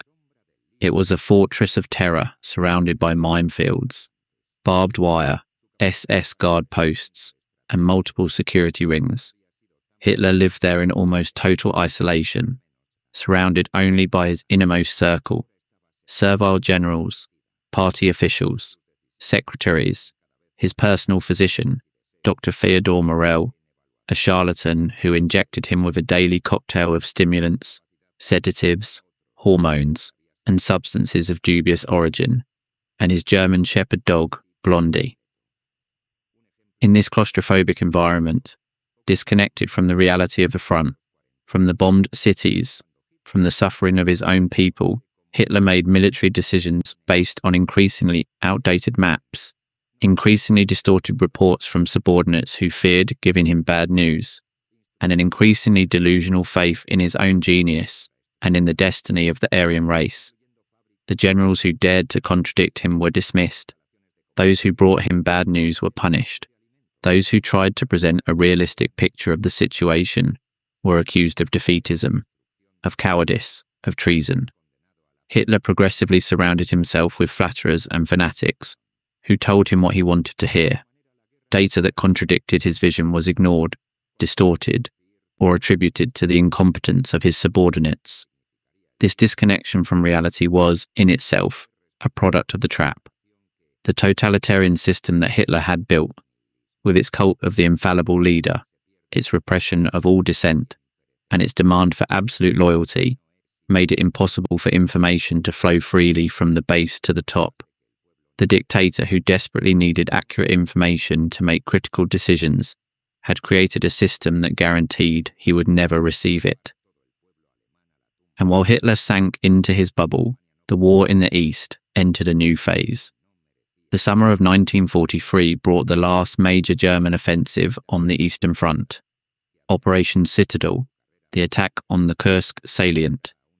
It was a salient, a bulge in the front line, about 250 kilometers wide and 150 deep, where Soviet forces protruded into the German lines.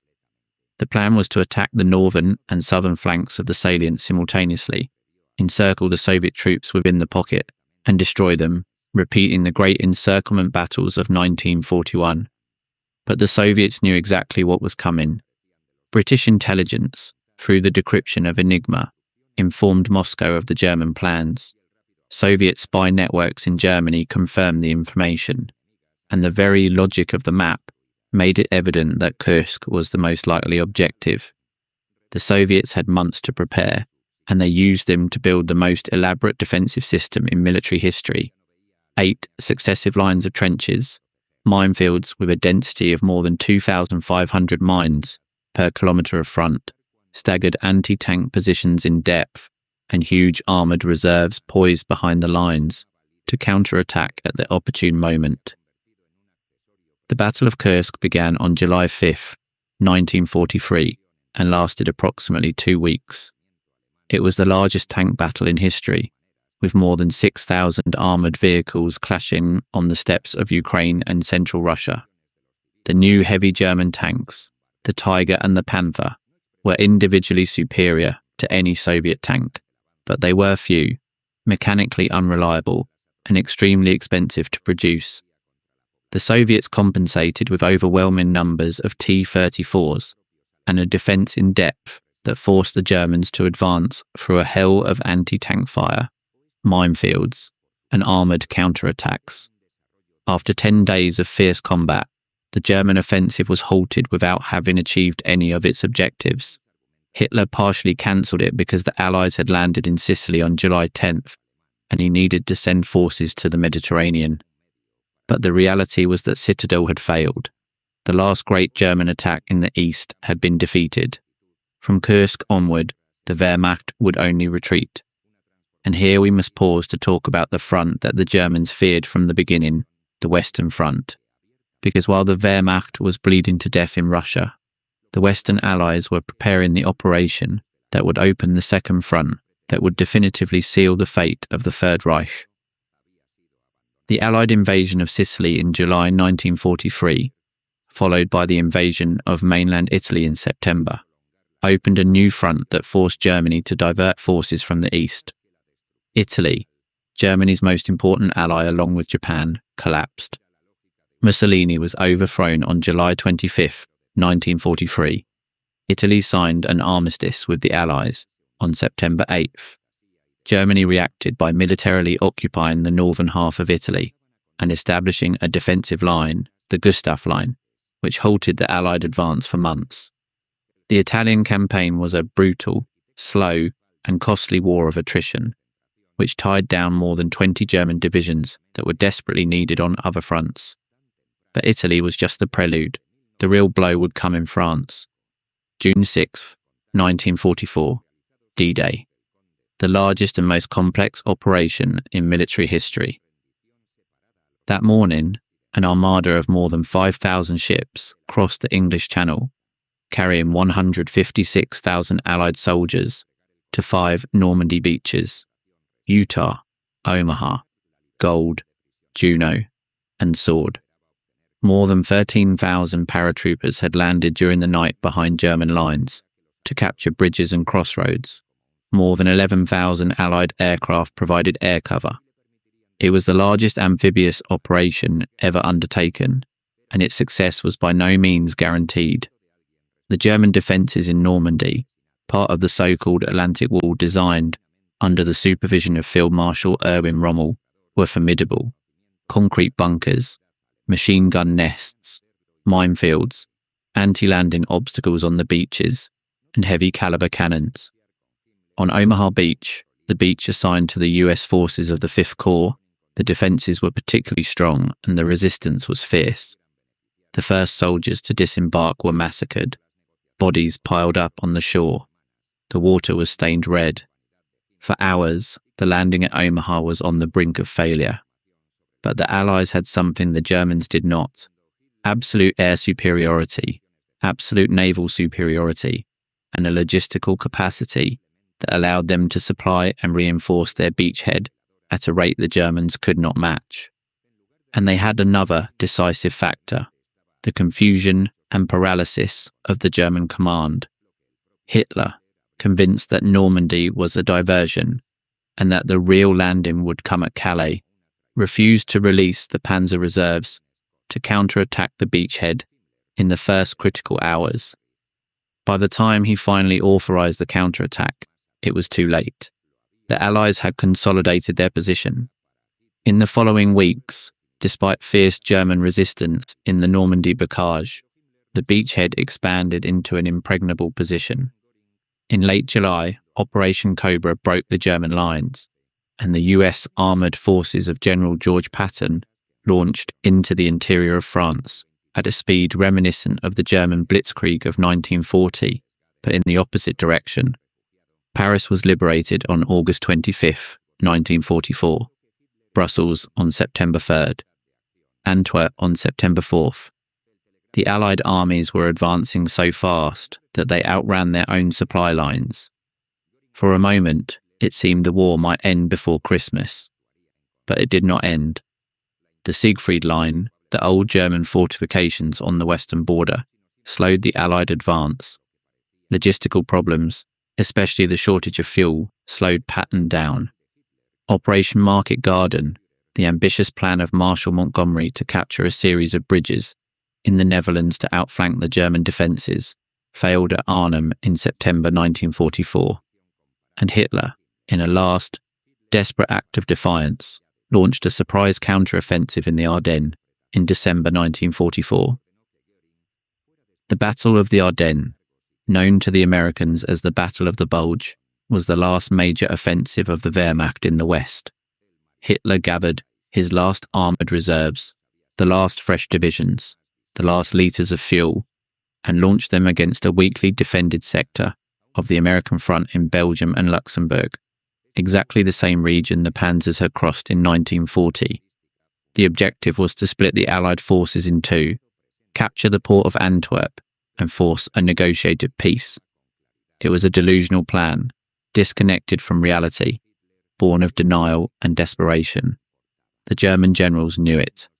Guderian, now chief of the Army General Staff, told Hitler that the offensive was a waste of the last reserves that were desperately needed to defend the Eastern Front against the imminent Soviet winter offensive. Rundstedt, the nominal commander of the Western Front, referred to the plan with barely disguised sarcasm. Model, the field commander, proposed a more modest and realistic version of the attack. Hitler ignored them all. The Ardennes offensive began on December 16th, 1944, and achieved devastating initial surprise. German forces penetrated up to 100 kilometres into the Allied lines, creating a bulge, hence the name, in the Allied map. American troops, taken completely by surprise, suffered devastating blows in the early days. More than 200,000 German soldiers and 1,000 tanks broke through the Allied lines under a dense fog that prevented the intervention of Allied aviation. In the Battle of Schnee-Eifel, between 7,000 and 9,000 American soldiers were captured in what the official history of the United States Army recognized as the most serious reverse suffered by American arms during the operations of 1944 to 45 in the European theatre. The spearhead of the attack, the Kampfgruppe of SS Lieutenant Colonel Joachim Peiper, advanced with ferocity to the west, overrunning American positions, massacring prisoners of war in the infamous Malmedy massacre, and desperately seeking the bridges over the Meuse he needed to cross to reach Antwerp. But Peiper encountered a problem that symbolized the situation of all of Germany. He did not have enough fuel. In Steumont, assessing his own situation, Peiper decided that his Kampfgruppe did not have enough fuel to cross the bridge to the west and continue his advance. The offensive that was supposed to save the Third Reich was being strangled by the same scarcity of resources that had created the geopolitical trap in the first place. By December 24th, Manteuffel's troops had managed to reach the vicinity of Dinant, just 6 kilometers from the Meuse River, 100 kilometers from the starting line, but they advanced no further. The troops were exhausted, the gasoline was scarce, and a window of good weather allowed Allied aviation to fall upon the panzer columns, with devastating results. On that day alone, the Allies flew 5,000 sorties. General George S. Patton then performed one of the most spectacular manoeuvres of the war. He turned his Third Army 90 degrees and advanced north through the ice and snow to relieve the besieged city of Bastogne, where the 101st Airborne Division had been resisting, surrounded for days. By the end of January 1945, the front had returned to exactly the same line as before the offensive was launched. All the effort, all the blood, all the fuel, all the material had been spent for nothing. The figures were devastating for both sides. More than 80,000 German casualties and around 89,000 American casualties, including 19,000 dead. But there was a crucial difference, a difference that summarized the entire geopolitical trap in a single phrase. The Allies could replace their losses. Germany could not. Of what there is no doubt is that for Germany, the offensive was an absolute disaster. The lost or abandoned material could not be replaced. The last reserves of fuel had been invested in the attack. Some 800 German tanks and armoured vehicles were destroyed. The Luftwaffe, in its last major offensive operation, Operation Bodenplatte, on January 1st, 1945, launched almost all of its remaining fighters against Allied airfields, and although it destroyed about 300 planes on the ground, it lost more than 270 of its own, including 170 experienced and irreplaceable pilots. And the great beneficiaries of all this were the Soviets. Because while Hitler was launching his last reserves against the Americans in the Ardennes, emptying the eastern front of troops, tanks and planes, the Red Army was preparing the most colossal offensive of the entire war. And what was about to happen in the east would make the Ardennes look like a minor skirmish. What happened exactly on January 12, 1945? How did Hitler react when he learned that the Eastern Front was collapsing? And what happened in the last 90 days of the Third Reich, when the geopolitical trap finally closed and crushed everything that remained of Nazi Germany? What happened was the Vistula-Oder offensive. On January 12, 1945, the Red Army launched the Vistula-Oder offensive, an operation on a scale that defies imagination. More than 2 million Soviet soldiers, supported by more than 33,000 cannons, 7,000 tanks, and 5,000 aircraft, struck the weakened German lines in Poland. The German front, deprived of its best units that had been sent to the Ardennes, collapsed at the first blow. In 2 weeks, the Red Army advanced more than 500 kilometers, liberated Warsaw, crossed the German border, and reached the Oder River, just 70 kilometers from Berlin. 3 days after the start of the Soviet offensive, Hitler went down into the bunker of the Reich Chancellery in Berlin. He would not leave it alive. But before we get to the end, we need to understand what was happening inside Germany during these last apocalyptic months. Because the geopolitical trap not only destroyed the German army on the battlefields, it also destroyed German society from within, in a way that reveals the true nature of the Nazi regime and the magnitude of its monstrosity. As the Allied armies advanced from the west and the east, compressing the Third Reich like a gigantic press, the machinery of the Holocaust continued to function. Even in the last months of the war, when every train, every locomotive was desperately needed to transport troops and supplies to the front, the death trains continued to roll towards the extermination camps. Auschwitz-Birkenau, the largest of all, continued to operate until January 1945, when it was evacuated before the Soviet advance. The surviving prisoners were forced to march west on the so-called death marches, endless columns of living skeletons, walking through the snow under the watch of SS guards, who shot anyone who fell or lagged behind. Thousands died on those marches, a few kilometers and a few days from liberation. The figures of the Holocaust are of a magnitude that the human brain can barely process. Approximately 6 million Jews were murdered. About 2,700,000 died in the extermination camps. Auschwitz-Birkenau, Treblinka, Sobibor, Belzec, Chelmno, and Majdanek. About 2 million were murdered by the Einsatzgruppen, the mobile death squads that followed the German army through the Soviet Union, executing Jews, Roma, and political commissars in mass graves. The rest died of starvation, disease, forced labour, and brutality in the ghettos and concentration camps scattered throughout occupied Europe. But Jews were not the only victims. Between 200,000 and 500,000 Roma were exterminated. More than 3 million Soviet prisoners of war died in German captivity, many deliberately from starvation. Hundreds of thousands of people with disabilities were murdered in the T4 euthanasia program. Homosexuals, Jehovah's Witnesses, political opponents, priests, intellectuals. The list of victims of Nazism is endless. And here a question arises that has tormented historians, philosophers, and human beings for more than 80 years. How was it possible? How could a nation that had produced Goethe, Beethoven, Kant, and Einstein descend to such an abyss of barbarism?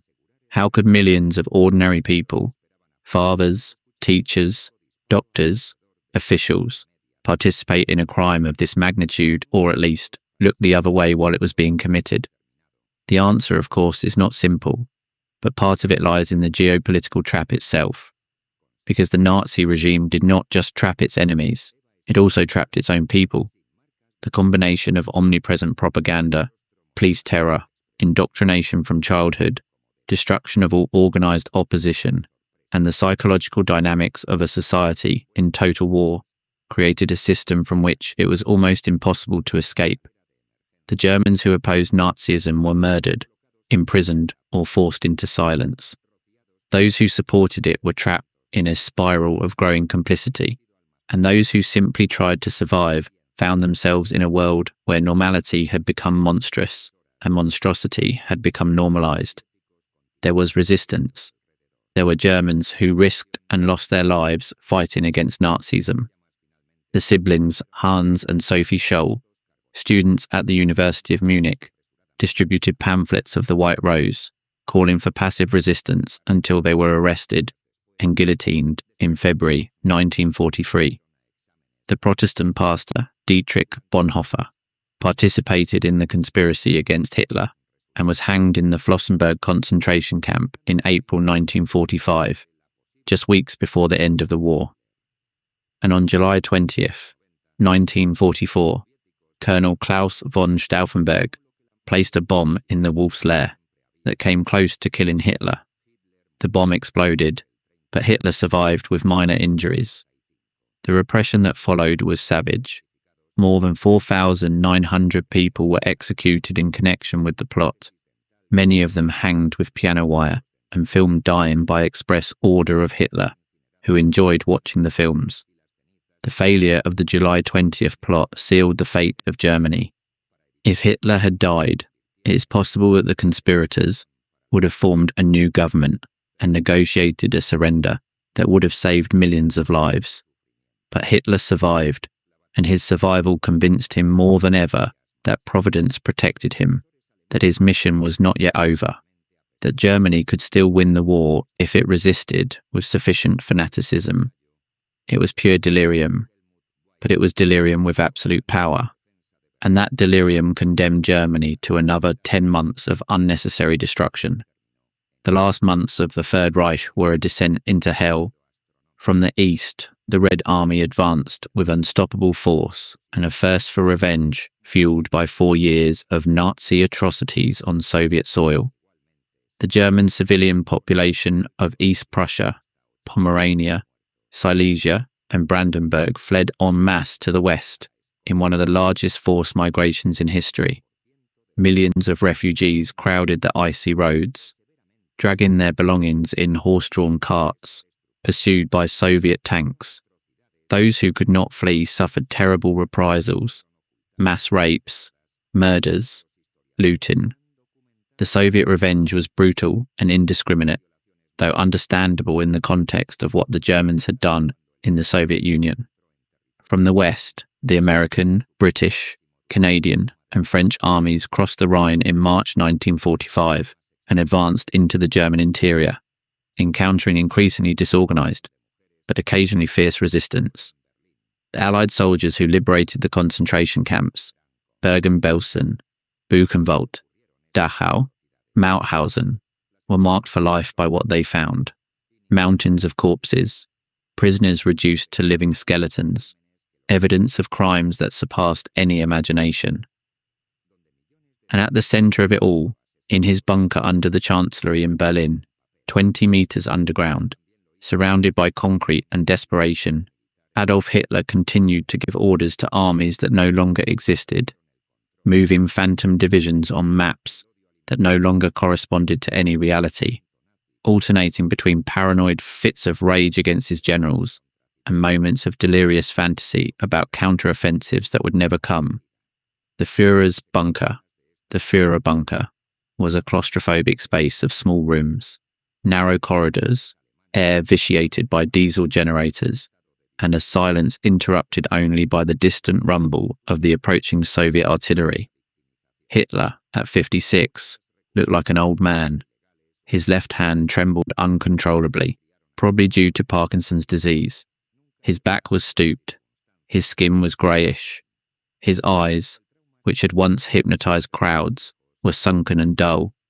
The injections from Dr. Morell, increasingly frequent and erratic, barely kept him going. In the final weeks, Hitler dictated a series of orders that revealed the depth of his madness and his contempt for the German people he claimed to lead. The most infamous was the Nero Decree, issued on March 19th, 1945, which ordered the destruction of all of Germany's industrial, transport and communications infrastructure: factories, bridges, railways, power plants, water depots, everything. If Germany was going to lose the war, Hitler reasoned, then the German people did not deserve to survive, because they would have proven to be weaker than the peoples of the East, and their future would belong exclusively to the stronger Eastern people. Albert Speer, the Minister of Armaments, who until then had been one of Hitler's most loyal subordinates, was horrified and systematically sabotaged the execution of the order, saving what he could of the infrastructure that Germany would need to survive after the war. Do you realize what this means? The man who had promised to restore Germany's greatness, the man who had sworn to protect the German people, the man for whom millions had fought and died, was ordering the destruction of his own country, because that country had had the audacity to lose the war that he himself had provoked. The geopolitical trap had not only destroyed the army, the economy, and Germany's international position, it had destroyed the last illusion that Hitler felt the slightest loyalty to the people he governed. On April 16th, 1945, the Red Army launched the Battle of Berlin. More than 2.5 million Soviet soldiers, supported by more than 6,000 tanks and 40,000 artillery pieces, attacked the defences of the Reich capital. The German resistance was fierce but futile. Berlin's defenders were a desperate mix of exhausted veterans, teenagers from the Hitler Youth, old men from the Volkssturm, the popular militia, and fanatical SS units fighting to the last man. The Soviets advanced street by street, house by house, room by room, in an apocalyptic repetition of Stalingrad, but with the roles reversed. On April 28th, Hitler received the news that Heinrich Himmler, the chief of the SS, the man who had been his most loyal subordinate, had secretly tried to negotiate a surrender with the Western Allies through Count Volker Bernadotte of Sweden. Hitler flew into an apocalyptic rage. Himmler's betrayal, after Goering's betrayal, who days before had tried to assume power, arguing that Hitler was incapacitated, confirmed for the Führer that he was surrounded by traitors. He ordered the arrest of both. That same night, Hitler married Eva Braun, his longtime companion, in a brief civil ceremony held in the bunker, while Soviet artillery made the walls tremble. Witnesses described a surreal atmosphere, a wedding in an underground shelter, surrounded by destruction, with the groom in uniform and the bride in a black dress, toasting with champagne while the world collapsed on their heads. The next day, April 29th, Hitler dictated his political testament. In it, he expressed no remorse. He asked for no forgiveness for the millions of dead. He acknowledged no error. Instead, he blamed the war on international Jewry and the poisoners of all peoples. He exhorted the Germans to continue the fight and to maintain the laws of the race. It was his final act of denial. Even in the face of death, he refused to see the trap into which he had fallen, the trap he himself had built. On April 30th, 1945, at 3:30 p.m., with Soviet troops less than 500 meters from the Chancellery, Adolf Hitler committed suicide in his bunker room. He shot himself with a Walther PPK 7.65 pistol in the right temple while biting a cyanide capsule. Eva Braun, sitting next to him on the sofa, poisoned herself with cyanide. The bodies were taken to the Chancellery garden, doused with gasoline, and burned, according to the instructions Hitler had left, to prevent his corpse from being exhibited as a trophy, as had happened with Mussolini, whose body was hung upside down at a Milan gas station 2 days earlier. On May 2nd, Berlin surrendered. On May 7th, General Alfred Jodl signed the unconditional surrender of Germany in Reims, France. May 8th was declared Victory in Europe Day from E-Day. The war in Europe was over. The Third Reich, which Hitler had promised would last 1,000 years, had lasted 12 years and 3 months. The toll was appalling. The Second World War caused between 70 and 85 million deaths, most of them civilians. The Soviet Union lost between 24 and 27 million people, the highest figure of any nation. China lost between 15 and 20 million. Poland lost 6 million, including 3 million Jews, which represented 17% of its total population. Germany lost between 7 and 9 million. Yugoslavia more than 1 million. France 600,000. Great Britain 450,000. United States 420,000. Japan almost 3 million. Europe was left in ruins. Entire cities had disappeared. Entire economies were destroyed. Entire societies were traumatized in a way that would take generations to heal. And all for a geopolitical trap that a single man set for himself. But wait, was it really that simple? Was it all Hitler's fault? Or did the trap have dimensions that went beyond a single individual, however monstrous he might be? This is a question that historians have debated for decades. And the honest answer is that the trap was the product of multiple historical forces that intersected in a lethal way. It was the product of the Treaty of Versailles, which humiliated Germany without incapacitating it.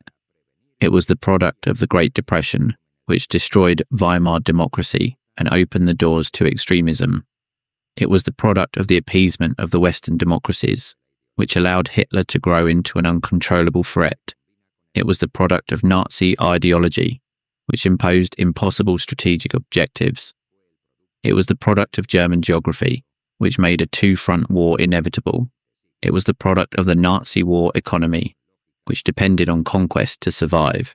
And it was the product of Hitler's personality, his megalomania, his ideological rigidity, his contempt for reality, his inability to accept defeat, his pathological distrust of his own generals, and his delusional belief in his own genius. Each of these factors, by itself, would have been a serious problem. Together, they formed a trap from which there was no possible escape. Could Germany have won the war if Hitler had made different decisions? Military historians have debated this question endlessly, and the answers vary. Some argue that if Hitler had not invaded the Soviet Union, or if he had invaded it without declaring war on the United States, or if he had allowed his generals greater operational freedom, the outcome might have been different. Others argue that the disparity of resources was so overwhelming that no strategy could have compensated for Germany's material inferiority against the Allied coalition. But perhaps the most important question is not whether Germany could have won, but whether the war could have been avoided. And the answer to that question is clearly yes. The war was the result of decisions made by human beings, not of inevitable forces of nature. Each step towards war was a choice. The choice of German voters, who supported the Nazi Party, the choice of conservatives, who believed they could control Hitler, the choice of the Western powers, who appeased him, the choice of Stalin, who made a pact with him, and above all, Hitler's choice to build his regime on an ideology of racial hatred, territorial expansion, and perpetual war. The geopolitical trap that destroyed Adolf Hitler was, in the final analysis, a trap built by the combination of geography, economics, ideology, and personality. It was a trap that condemned Germany to a war it could not win, that destroyed tens of millions of innocent people, and that left scars on the world that even today, more than 80 years later, have not finished healing. And what lessons does it leave us? Perhaps the most important is this.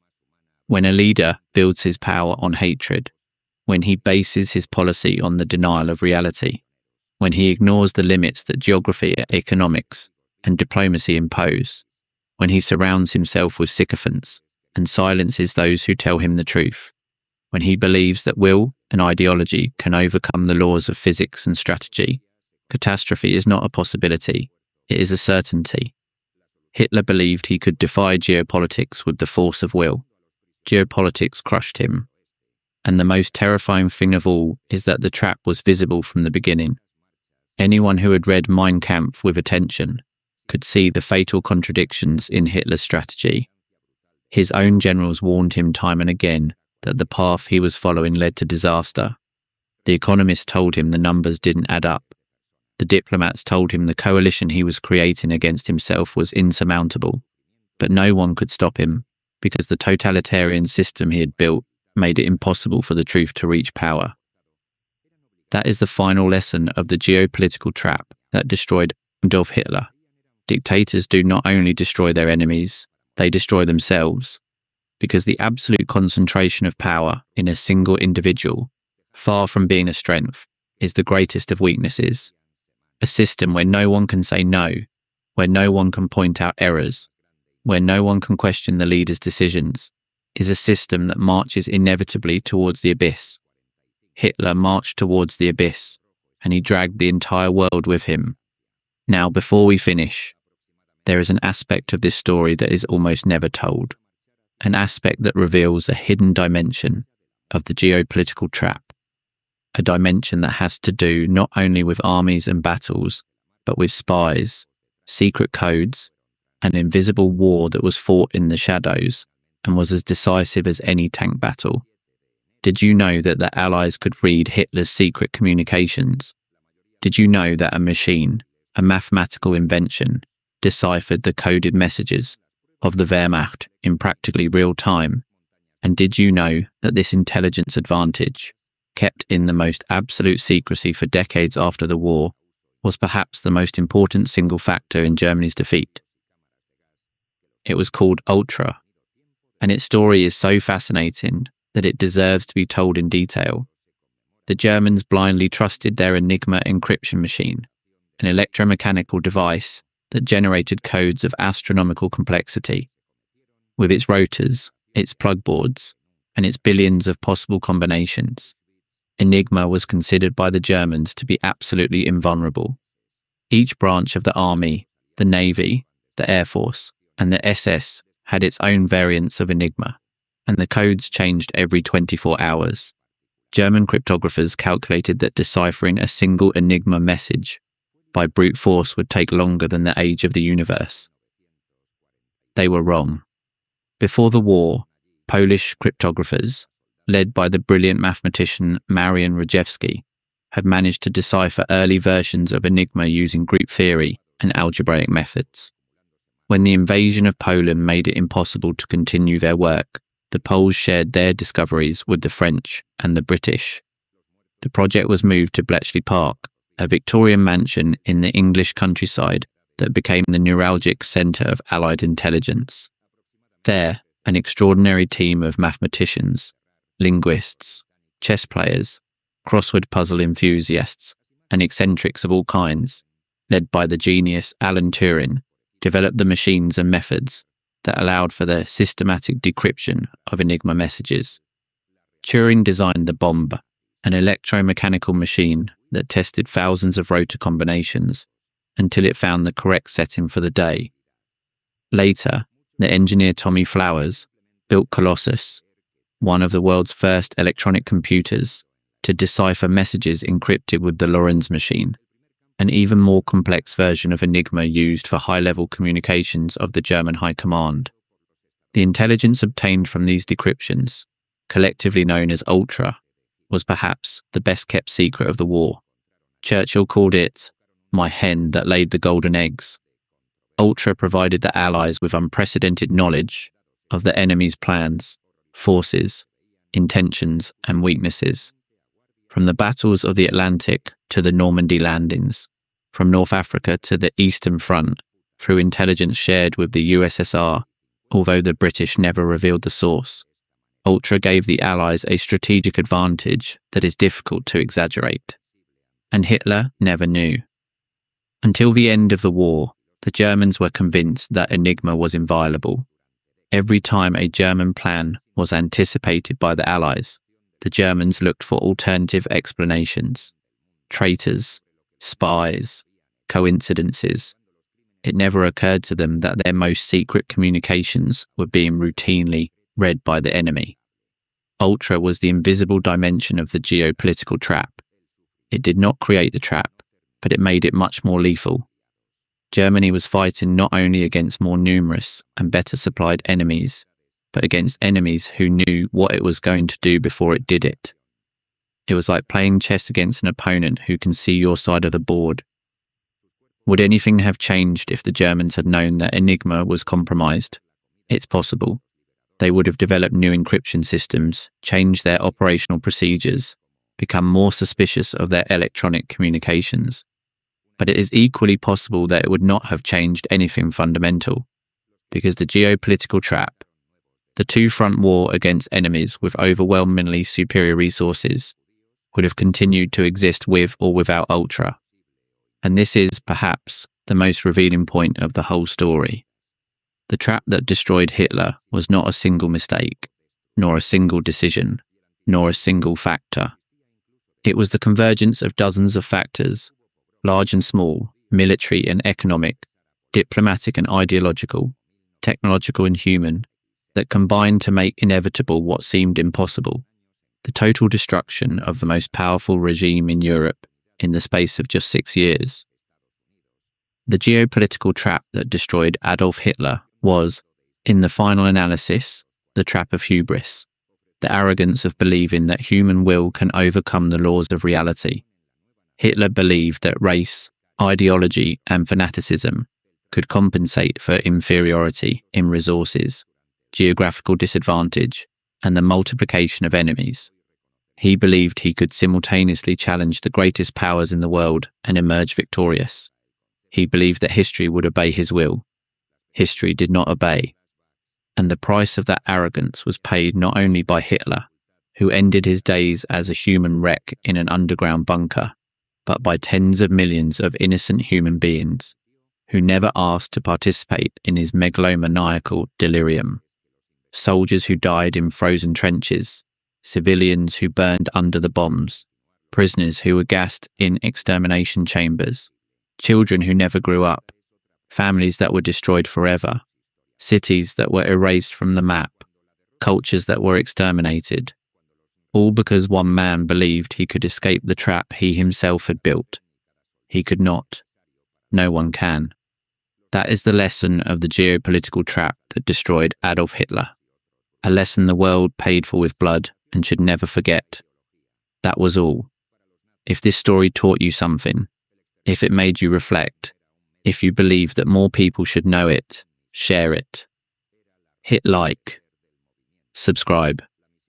Remember, Our goal is to reach 1 million subscribers, and with your help, we can do it. Leave us a comment. What do you think was Hitler's most serious mistake? The invasion of the Soviet Union, the declaration of war on the United States, the Battle of the Ardennes, or was it something earlier, something that was in the very essence of his ideology from the beginning? Tell us. We want to read it. Until the next video.